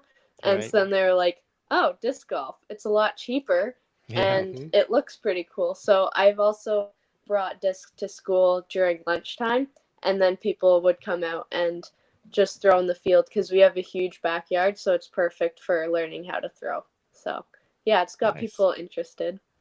Nice. That's awesome, because we need a lot more of that for sure, because there's enough 40-year-old guys like Daryl and I getting into the sport. We have that part covered. We need more young people getting into the sport, because that's where the real growth is going to happen for sure. Yeah, definitely. Now, when we were talking to Brooklyn earlier, one of the things we had noticed with her Instagram is she had posted last year a list of her goals and then kind of ticked off each one of those goals. And we were talking about that. Do you set goals for yourself? And if you do, what are your goals for this year? Yeah, I know a few goals that I've set were to hit 900 rated, so I'm pretty close. I'm hoping I'll get there by the end of the season. So that's like my main goal. That's like a checkpoint that if I get there, I'll be really happy. Yes. So that's my main goal. I think I had a goal of like throwing over maybe 360 feet. I don't know. So I've done that one. Nice. At Junior Worlds. That was nice. I think it was also do more FPO tournaments. So I've been doing FPO in Canada. So that's another one. And I've actually won one. So that was another goal that was set. But it was just like random things like, oh, try to get 900, try to throw over this, try to maybe win an FPO tournament. Just little like random things like that. Nice. Yeah, those are great goals. And it's good that you're already starting to tick them off and check them off the list, which is awesome. Yeah. So with that then, is one of the goals, like if you were looking long term, are you seeing FPO, DGPT? Is that kind of in your future? Is that one of your goals maybe? Yeah. Yeah. I've been thinking about that lately. Cause I think my plan right now is after high school to go on tour for a few years, but I may also be doing. So this year I'm going into grade 11. I'm also thinking of going online school for the second semester and going to the US for a few weeks or a month and just to do a few tournaments out there on the pro tour just to see how it goes. My friend Eliezer, who's on tour, you guys probably know her. Yeah. We've heard the name, yeah. Might have heard the name. Yeah. She and I have been talking about that, so I might be hanging out with her for a bit, possibly next year. That's Yeah, really that's cool. awesome. That's definitely in my thoughts. Yeah, I watched the coverage that Ace Run Pro put out there, and Jen Allen was commentating, and she had mentioned that she'd spoken to a lot of the ladies about what their future plans are, and some of them said, yeah, we're thinking about going out on the FPO, going to FPO and stuff like that. So you must have been one of the ones. Did you have a chance to meet, or always you got a chance to meet her? She announced you on Yeah. on the hole there, but did you get a chance to speak to her? Yes. It's kind of a funny thing. So the second round, I didn't play very well because I had heat exhaustion during the round. So I kind of She did mention it. played 9 holes and went downhill. So she was walking with our card and she was talking with my sister the whole time. And she was the one that saw me kind of wilting down and fading. She's like, okay, drink a lot of water. And she ran to her car, got me some Gatorade and electrolytes. So that's I met her, I think I met her in Texas. I think she was there. But this time we actually talked and hung out and really knew who each other were. So I fully met her in the second round when she had to save me. So with the electrolytes. Yeah. So in the coverage, she kind of addresses it quite a bit. That she can see that you were going downhill and that you were definitely feeling the heat. And I think that was the afternoon round that maybe you were talking about skipping lunch. Yeah. Some of the girls didn't get a chance to go out and grab some lunch because they didn't want to be too heavy for the round. But you could definitely see it towards the end that you were looking a little bit tired. Yep. Yeah. So I'm guessing that if Jen wasn't on the top of your favorite players list or up at near the top, she is now. Was that pretty much an experience that just showed you what a true pro is like? Yeah, it was awesome. She was so nice and caring, and because she's also on Innova and I am too, so she kind of said to me, she's like, I mean, I'm your Innova mother now. I got to take care of my kids here. So yeah, she's my Innova mom now. That is fantastic. And, we've seen her, of course, on coverage or heard her on the PDGA radio podcast and everything about her seems like she's just that really nice person. And great to have as a teammate. Definitely. I'd have her as my teammate in a second. Yeah. Mm-hmm. So now, if we were going to talk about all of the wins that you've had, we'd need at least a few hours. But because we've only got 30 minutes and we've been kind of hammering away, we're almost halfway through it already.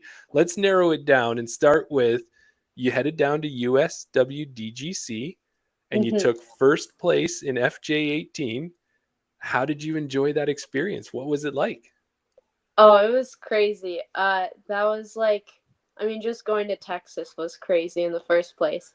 But that was, I think, really fun to, a warm-up tournament to, meet everyone, see everyone there, and then, so when I got there, I, met all the other girls that are my age, a little younger, but, all my Innova teammates, and so I really loved that I was there to meet them and build the friendship, because coming to Worlds, it made it even better, because, I would see them on the course, it's oh, I know you guys already. We're friends, and I've seen you in person, so then it was great to hang out with them. So I loved going to Texas and meeting everyone, especially like my age, because before that, like I hadn't gone to Junior Worlds. I hadn't really done a lot of tournaments with just kids my age. So Right. being in that like same pool with all like the FJ12s, 10s, even 8s, it was just super cool to meet everyone and then build that friendship, which made it a lot better for Junior Worlds too. It was a crazy experience overall. Yes. Yeah. And now there was a ton of FPOs that would have been down there as well. Did you get a chance to meet even more of maybe the players you look up to, or the players that you've only saw on TV before? Yeah. So the unfortunate part was they had the kids teeing off like at the same time as the pros. So we would Right. have to rush from our course and go to the I forget what the name of the FPO course was. Was But that when the we would Sprinkle Valley? That's Was it. that? Yeah, Yeah. Sprinkle Okay. Valley. So we would rush over there and we'd catch like the last 5 holes, I think. But yeah, I got to meet Kristen Tatar and a lot of the other FPOs, which was awesome.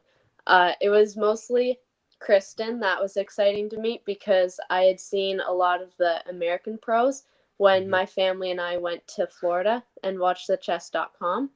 So Right. yeah, it started in Florida. We came to the chess.com and we watched everyone there. And then Texas was like super exciting because I love Kristen. So it was exciting to meet her. Yeah. I was gonna say, Yeah. I don't know who doesn't love Kristen. Yeah, She's like one exactly. of the Yeah. best people in disc golf, I would expect. Yeah. Yeah, that's cool. Well, another thing I wanted to make sure we highlighted, Daryl, about Rebecca's trip down to USWGGC is you won that tournament fairly handily. You had an eagle in round one, or in one of the rounds. I don't know if it was round one. And then in another round, you had 9 birdies in a row. Like, were you Yeah. just feeling it that tournament? Was it like how would you have such an amazing round? Was it just you had a good vibe going, or what? Yeah. It was on a pretty short course. You could call it a pitch and putt course. So like Okay. I think that stretch of 9 birdies was yeah, it was in the middle of the round, I think. But it was just like everything was kind of clicking. My drives were getting within the circle and I was able to get the putt, but like I don't remember doing anything crazy. It was just like I just kept going on a roll. I didn't make any crazy putts or like any crazy drives because it was like 200 to 250-foot holes. So it's like I just throw a putter or a mid range and I don't know, I just get it close enough and make the putt. So yeah, When it you're was on kind of fire, you're on crazy. fire. Yeah. And you were go ahead, Daryl. I was just going to say that, for winning that tournament, you were lucky enough to get your own commemorative disc. Yeah. That Yeah. was very exciting. Do you still have any of those left? I know I've seen a few of them on the internet there. You still have a few? Yeah, I think I have like maybe 30. I still have quite a few left. Yeah. Okay. Yeah. And all of the same disc? No, I split it between like 5 molds overall. So I have Toros, Hawkeyes, Wraiths, Makos, and what was the other one? There's another one. Yeah, we won't put you on the spot. We can always Yeah, post that later. So Yeah. you still have Can people still get them if they want? Yep. Yeah, they can. Awesome. Just give you a DM on Instagram, I take it? Probably the best place? Yeah. and was that did they call you right away, or how did that come about? Did they say congratulations, we're doing a disc for you, or how did that come about? Yeah, so I think after the final round, we went to Sprinkle Valley, and Joe Rotan, I think he's the head of Innova, he came up to me to congratulate me and like take pictures, and he was like, by the way, we do this for all major winners, and he told me about it, so that I was like, oh my word, that's crazy. Awesome. Yeah. And then a few weeks later, I got the email, and then things just kind of fell in place. Yeah, that's so cool. Yeah. Yeah. One day, Daryl, one day when MP50, when we win something in MP50. Yeah. We can dream. We have to put that on our dream board. Yeah, there we go. Exactly. So that was USWDGC, but let's get to Worlds now. So that was down in Tulsa, Oklahoma, and it was another amazing event for you from everything that we can see. Yeah. How did you enjoy the Worlds experience? Oh, it was so awesome. All of it was so good. I can't even like highlight just one part. There were so many awesome parts to it, just like the community and meeting so many people, especially from like around the world. It was crazy. Yeah, I had like for doubles, I had organized being a doubles partner with Ida from Norway because she was Innova teammate. So meeting her and like doing some practice rounds and being on lead card and future card with her for most of the time, that was great because we were just vibing together. It was just fun. We already knew each other a bit, so we were friends and we could just hang out on the card together. And then being like on lead card and feature card was super fun. I actually love cameras and the crowd, so that went well. That's Good, awesome. good. And like the Innova dinner, that was a blast because I mean, it's just all kids my age, even a little younger, just hanging out, playing some Ultimate. It was great. Overall, it was amazing just seeing everyone again. Yeah. Awesome. So do you now have a trip maybe to Norway in your future then as well? Or maybe I might have a place to stay. So yeah. That was one of the awesome things. There was so many highlights from watching the recap there. But when Ida needed a knee pad, and you kind of just gave her one of that, that was awesome. Yeah. Oh, that's cool. So with that experience, as we were talking about as well, is that you won the longest drive competition, and I can help you. It was 373 feet is at least what they put it on the website there. And how does that compare? Is that the longest drive you've ever thrown, or how does it compare to maybe your longest one? Yeah, it's kind of weird because I've never actually surprisingly gone into a field and measured my throws. So I've just I've had a rough distance like playing on holes and seeing if I get to the basket, like a rough distance of in my mind where like I can accurately throw about like 325, 330. So I was like going into it, I was like, I'm going to be stoked if I hit like 350. So that was my goal. I was like, I want to try and hit 350. And like I was going into it like I have no clue what to expect, but 350 is like a pretty good estimate. That's what I thought. So then getting 373 on my fourth try, I think, it was like, whoa, that's pretty cool. I did not expect that. Yeah. That's cool. And Daryl, then the other thing is she rolls right into the skill shot competition and you win that too. Now you were like the only player that had a score below par after that competition. Tell us about it. How did that competition work? It was pretty funny actually. It was I think my brother-in-law Joey, he said like, I don't know if this is like as much skill shot as in just like weird shots for fun, just like a funky shot challenge, because they aren't really skill shots. So there's 5 holes, so there's a basket, and there would be like 3 to 4 stations, and each station would tell you how you need to throw, and you needed to get the disc closest to the basket. So then after you throw, so it could be like the first station was only like 25 feet, so you had to putt. So then if you got it in the basket, it was -1. And then you wanted to try to get closest, so they had a rope tied to the base of the basket, and you would measure how far away the disc is, and the further away it is, the more points. So you'd want to park it or get it in, but it started like getting further distances. So the last one was like 220 feet probably, but like the distances kept getting longer. But the throws you had to do was like kneeling throw, like upside down throw. So you had to throw like a tomahawk while you're kneeling, or like have your disc upside down. You had to straddle around a tree and do a forehand, do a backhand, and then you had to do like a kneeling roller, a forehand roller from around a tree to, like only 100 feet. So it was just like, I was kind of laughing. I was like, what? This is like so weird. It's not like I go out into a field and practice my kneeling 100-foot forehand rollers around a tree. So it's like, this is weird. And then like an upside down throw from like 200 feet, I was like, I don't know. So it was a lot of just like, well, we'll try it out, see what happens. And I guess it turned out to be good. So, yeah. Sounds like it was more just for entertainment. Just exactly. Yeah. Well, you also did the putting competition as well, where you placed 6th. Yeah. And me and Jeremy both watched your Instagram highlights of all your Circle 2 putts. So it's hard to believe that you didn't win that one as well.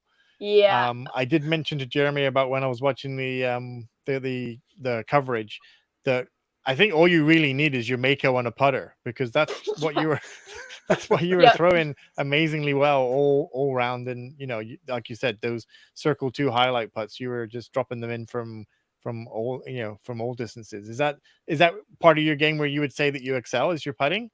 Yeah. I the putting challenge was good, but like I had to run straight from the distance competition challenge. I had to run straight to the putting, and I had 2 warm-up putts, and then it was right into competition. So I'd say the competition was a bit of my warm-up, but So what you're saying is, if they gave you a little bit longer warming up, you'd have taken down the putting competition as well, is what we're saying. Maybe. Yeah. I mean, the other thing is, I got 6th, but I was 4 points away from first. So that's like, if I had made one more putt, I would have come second at least. Because they do it in point system. So there's 9 baskets, and at each basket there's 3 stations, one worth 1 point, 2, 3. So the 3-pointers are outside of the circle. So you obviously want to make a lot of those. So I chained out on a few of them, and I got really close on some of them, but there were definitely a few it's like, oh, I really wanted that 3 points. So if like one of those stuck, and then one from like 24 feet, if one of those stuck, then I could have gotten in first, but I'm fine with 6th. It was fun because you were on a card with 3 other people. So you would all just like take turns doing it. And yeah, it was just a blast. I was like, 6th, that's pretty good, because the FJ 15s and 18s were combined. So it was like a big group. Right. But yeah. I think I could have done better, but it's okay. It was decent. Well, Daryl and I, we kind of said too, is that if you won all of those competitions, it might be hard to make friends afterwards. So you should have at least let them win one, right? So. Yeah. I was being generous. There you go. Yeah. So moving on to the actual tournament, you ended up finishing 3rd in the world. World. How does that sound? And what was that tournament like? How did you experience? What was the actual? You played 5.5 rounds. Yeah. The fact that it's like 3rd in the world hasn't really set in. It's weird. It's weird to think about. But like 5.5 rounds, it was pretty tiring. Mm-hmm. It was a little hard because lead card would tee off at 1:30, so it's like right midday where it's like the hottest. So that was a little tough. So I had to make sure I was drinking a lot of water. But yeah, it was great overall. I loved the courses. Well, yeah, I loved Twin Bridges, which is the course we played like 3 times, I believe. It was day 1, 3, and 5. So I loved Twin Bridges, which that was great because we played that one the most. The second day wasn't great because I had heat exhaustion, and that wasn't even my favorite course. It was the course, it was on the bottom for me. So that was just not a great day. Yeah. But I mean, everyone has those, so it's bound to happen. Yeah. It was just a blast though. Like every card I was on, I had tons of fun, and there were always, even though like a round ended up bad, I still had a few highlights and great throws in like on day 2, and even semis. It wasn't a great round, but I still had some good putts, some good highlights. So that was good. It kept me in the mix. Yeah. It And was then, just great. Yeah, I just wanted to talk, jumping forward to the end there in the final 9, the final hole was the island hole. Your other 3 teammates went OB, but you managed to stick the island. And I've already said to you before that all you needed was a Mako and a putter. What did you throw out on the island? I'm hoping it was the Mako. I actually threw the Invader. Oh, okay.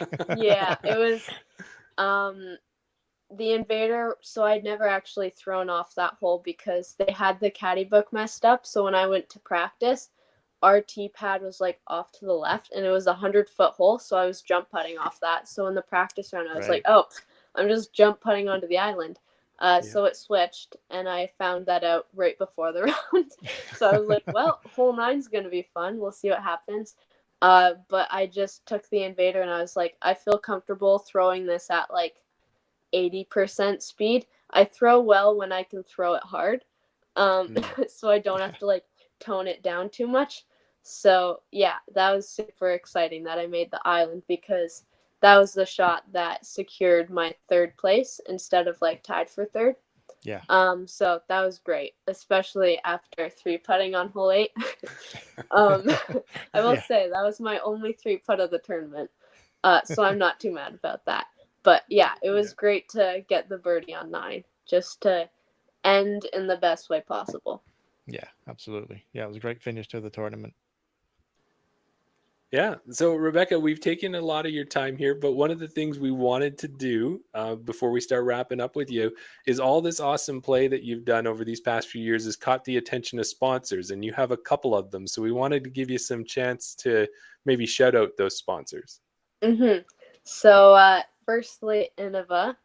They're my main sponsor. They've been great. I've just been with them since January, and I love it. They're so good. Like, the discs are amazing, and the support is incredible. Like, at every major, they do the team dinner, and they get everyone together, which is great because they make the team feel like family.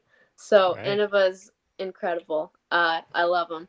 So that's my main sponsor. And then T3, I'm actually wearing their shirt. It's T3 Disc Golf. We're just a fun group in Ontario. Yeah, I think everyone sees us as just like this fun club. We don't really do too much right now, but I think we've run a few putting clubs, but I haven't been to many of them because they're in Toronto. But they're just a great fun group. And then those are my 2 sponsors. And then my parents, obviously, they can be considered a sponsor. I mean, they're great. They bring me around so I can travel, do these tournaments. So yeah, big thanks to them too. And probably a shout out to your caddy as well, right? Yep. Joey, my caddy, brother-in-law, he's great. I couldn't have done it without him. So he definitely made the world's experience better, because it's always great to have someone on the bag who knows your game and knows, like, he assures you with the shot. So it's like, oh, I could throw this or this. And he's like, you can do that. Like, go with this one. You got this. And like always a fist bump after and before every shot, no matter like if I shank it or I get like a little grumpy or frustrated, he's always there to like pick me back up. So he's great. Yeah. Awesome. That's awesome. It sounds like you have a fantastic team. Like, Innova sounds like they're a great company to be sponsored by, with all the support from your family and your extended family. It's amazing. It seems like you've got a really bright future, and we can't wait to see what comes of it. So So, as we've done with all the other guests that we've had on, if people want to follow you on Instagram, where can they follow you? On Instagram, Facebook, I believe my account is rebecca.discgolf, so they can follow me there. Facebook, you can just, I think, type my name, you'll find me. Yeah, rebecca.discgolf. There you go. If you want to get one of those sweet commemorative discs, Yeah, just let me Rebecca know. up. Yeah. Okay, great. Well, thank you so much for joining us, Rebecca. It was awesome talking to you. And as we said to the other two guests, we're sure we'll be having you on the show again in the future. So Awesome. Thank you so much for Perfect. having me. It's been a blast. Yeah, no worries. Awesome. We'll do it again. yeah, all the All right, best and perfect. have a great time. We know you got Ledgestone coming up. Have a good time there and have a great Thank rest you. of the season. Thank you. Awesome. See you later. Bye Have a bye. good one.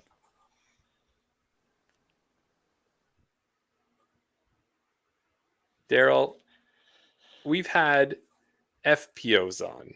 We haven't been on for an hour and a half, have we? I know, right? Time just flies. Right?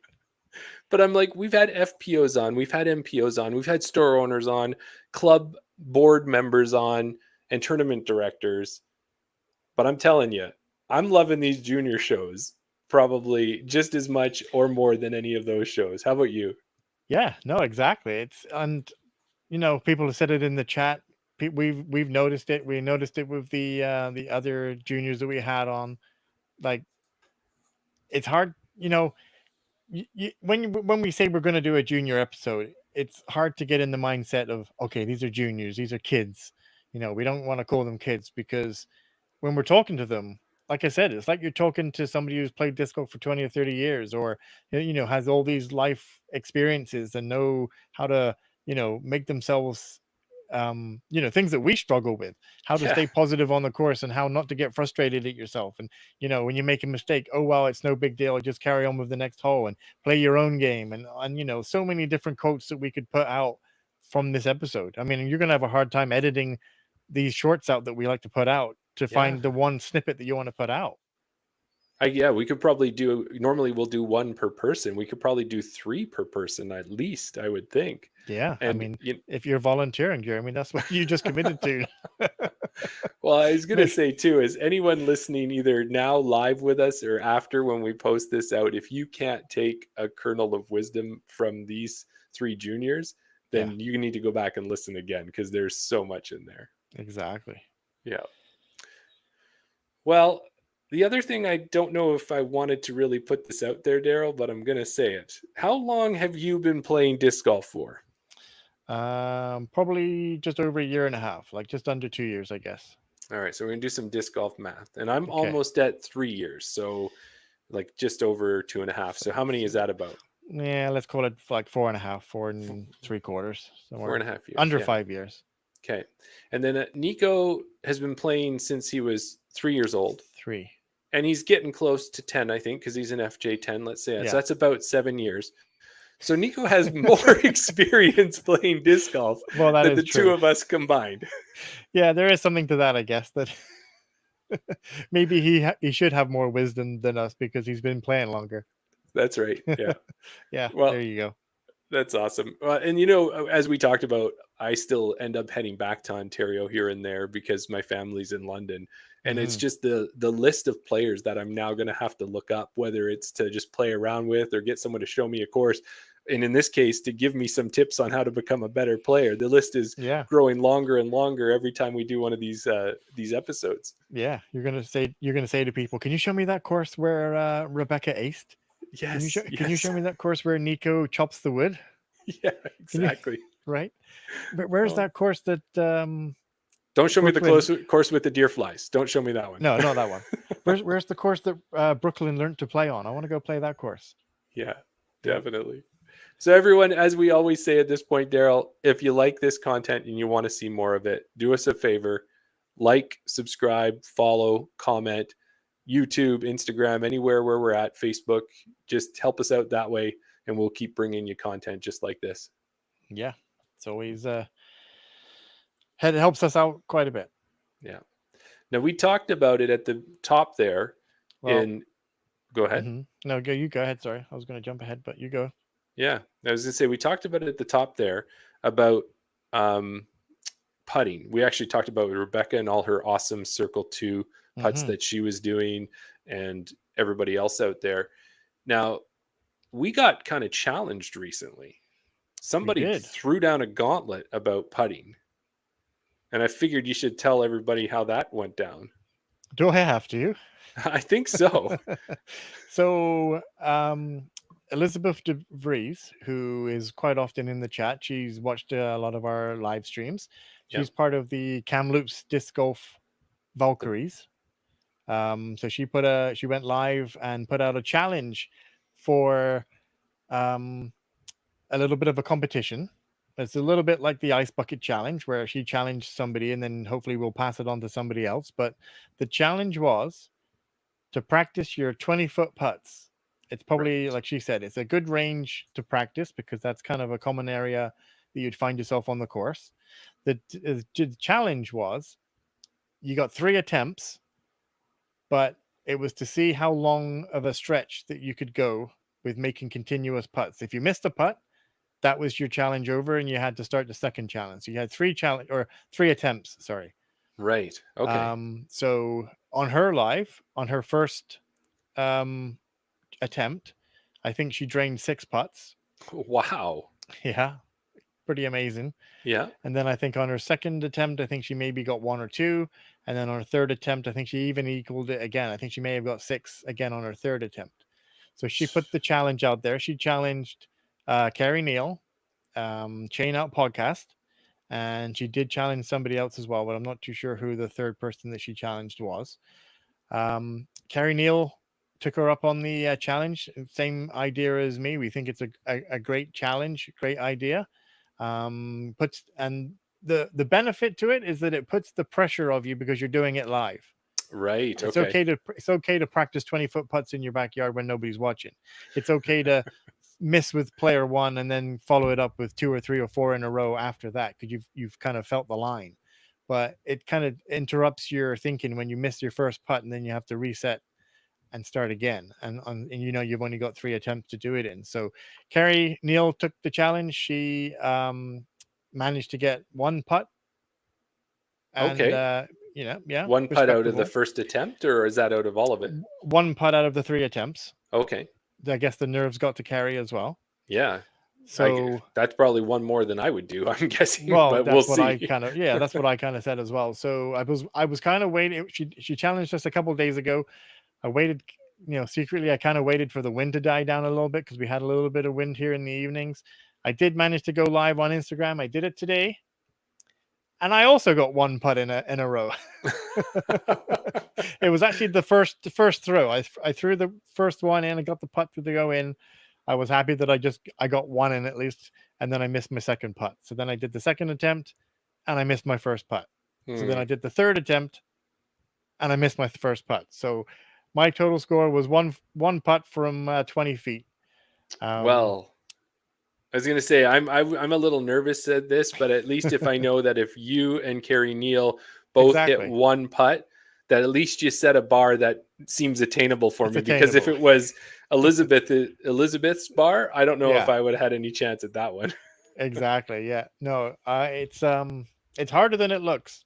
Yeah. I know people think, from 20 feet I should be able to make a couple putts. Put yourself live. Normally you would, but you've got to go live. That's the caveat. Yeah, you've got to go on Instagram live. It keeps people honest, keeps that pressure on. So I sent out the challenge. I tagged a whole bunch of people because I think it's a great idea and I want it to continue. So in no particular order, I challenged the first episode juniors. So Gavin Beamish, Mason Howard, Kai Sotnikau. I challenged all the juniors from this episode. So Nikko, Rebecca, Brooklyn, go on your Instagram live, get your putting from 20 feet. And then I also challenged Edgar President, Tim Plamondon, and Kristen Swirls. And then keeping it in Edgar, I challenged Brock Giacchetti. Wow, you just... And I also challenged you because you're a part of the Chain Out podcast, so it's only right that you get to do the challenge as well. So, all right, everyone gets a challenge. Everyone gets a challenge. I will make some time and I will put it down there too. So keep an eye out for that, and then check our Instagram because it should be up there, living up there for anyone to watch, right? Yeah, it's there. Yeah. Not that you really want to go and check me out, making one putt, but you get to see George. That's always a bonus. That's been an awesome addition, actually, as we do these reels, and that George has decided, hey, if you're going to do these, I'm going to be in them, and that's exciting. He's not scared of the chains. He's not scared of the disc. Most of the time, I'm telling him to get out of the way because he's under the basket. Well, I mean, for me, you're kind of safe if you're anywhere near the basket. Exactly. If you're 5 or 10 feet to the left or right, then you might get hit with a disc. Yeah. Well, and you put it in the chat there. Anybody, if you've got a secret word for tonight, otherwise we'll come up with our own one, or if you have any questions. But let's wrap it up and let's hit the Disc Golf Pro Tour Canadian Touring Pros and tell everybody what's going on with them. I always got a fancy name for this, hey? Exactly. So I'll start with you. Okay, Thomas Gilbert. He's out in Europe. He finished 9th at the European Open, which earned him $809 US. Yeah. Not too shabby. That's his best finish at a major, top 10. Is it? Yeah. That's it, yeah. Well, great. Congratulations, TG. We are impressed. Absolutely. He had the hot round in the final hot round. Sweet. I believe. Either way, amazing. It was still an amazing performance, yeah. Yeah, and that was just, I always like to say if there's a tie, who they tied with, because it gives you an idea of the other players that were up there with him. Yeah. So he tied with Gavin Babcock, Robert Burridge, Matt Bell, and Maury Villman. So next up for him is the European Disc Golf Festival, which I believe is happening this weekend. Right, yeah. Sophia Donica finished 15th at the European Open, just ahead of the likes of Lucky Lawrenson, just behind Hannah Blumross. She's posted some great content of her trip. She's always on Instagram posting lots of great photos. One thing that I want to shout out to Sophia is with her making Team Innova Champion. Yeah. She actually has her own signature discount now. Sweet. Yeah, nice. Innova J. So yeah, look out for that in the stores. Make sure you purchase that disc to support Sophia. And she's heading out. She's also heading to the European Disc Golf Festival out there as well. Yeah. I don't know much about the J, so that's going to be an interesting disc. I'll have to do some research on it. Spoiler, I don't know too much about it yet. What's Max been up to? So Max is out in Europe as well. He finished 61st at the European Open, so not quite as high as he probably was hoping for. But to give you an idea for him, we love this. Anyways, he tied with Eagle McMahon, AJ Carey, and he tied with Fritjof Fagergren. Did I do okay? That was pretty good. I was practicing it before because that's a tough one for me because some of the European names are a little tougher. But yeah, like tying with Eagle McMahon. Yeah. Talk about like he's up there. That's a tough contest, a tough couple courses, and a big group of people as well. And then he too is heading to the European Disc Golf Festival. Yeah. And lastly, but not leastly, Chantel Bedinsky seems like she's still just chilling out, waiting for Ledgestone. So maybe she'll go down there and see Rebecca down there. I'm sure they'll team up and have a mango milkshake together. That'd be awesome. Yeah. Mango Slurpee. Sorry. That's right. Yeah, that was I love that. Even with Nikko with that, even when I asked him just kind of a fun question there about the Slurpee, mango is the flavor. It's the one that's going to give you the best calm. I'm like, I like the way he says it. He's so certain. There's no way I'm not trying that, right? Exactly. What do we got? Do you want root beer? Do you want Coca-Cola? No, it's got to be mango, or don't even give it to me. Nikko says, it's got to be mango. Yeah, so awesome. So I guess as we wrap this up, thanks again to the 3 guests that came on and made for a fantastic episode. We really appreciate it if they were listening here. Yeah. So how about it, Daryl? We didn't have any secret word guesses in there. Why don't we put out our own secret word for anyone who made it to the end of the episode? Like you and Jeremy, me. We had three guests, so I'm going to suggest that we put out 3 secret words. Okay. I mean, I mean, mango would be one. Yes, mango. I like that. We could go with jade. Jade, yeah. Mango and jade. Perfect. And then we could go with,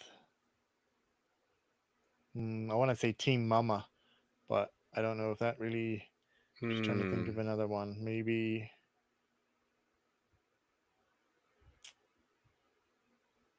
can you think of a third one for Rebecca? On Rebecca's side there. Yeah, I was thinking we could just even drop Innova in there because we got two different players who Well, we played could for go with Innova, right? Invader or Mako. Oh, Invader. Yeah. Invader. Okay, I we're like going to it. go Mango Jade Invader. Yes. Find a way to throw those in a There you comment. go. Who knows? Every once in a while, maybe we're going to end up putting out a prize for something like that or something, Daryl, just to encourage people again. Not making promises yet, but we're trying to do anything to encourage you to add some comments. That'd be great. There you go. Now, Daryl, there was something I saw Mm-hmm. when you were putting. You said you got your first disc in on Yeah. that first attempt, but I did watch that video. I got a chance to see it. Tell us about how the rest of that went. Well, the first one went in. Yeah. The second one, I was using my pixels. Yep. The wind was a little bit swirly. It wasn't windy, but it was, it was kind of gusting a little bit. Mm-hmm. I'm not saying that was the reason, but I sunk one putt. Yeah. I took that pixel, I threw it out there. 20 feet away. 20 feet away. It was right there. I thought it was going in. Yeah. It looked pretty good, slightly just off to the right-hand side. I thought it was in the sweet spot. Yeah. I have one of those little disc dots on my chains. It was aiming right for it. But you know what happened? No. What happened? It didn't stay in the basket. It didn't continue my streak. No. There's only one thing that it did do. What was that? It chained out. Thanks, everybody. Awesome. Catch you on the next one.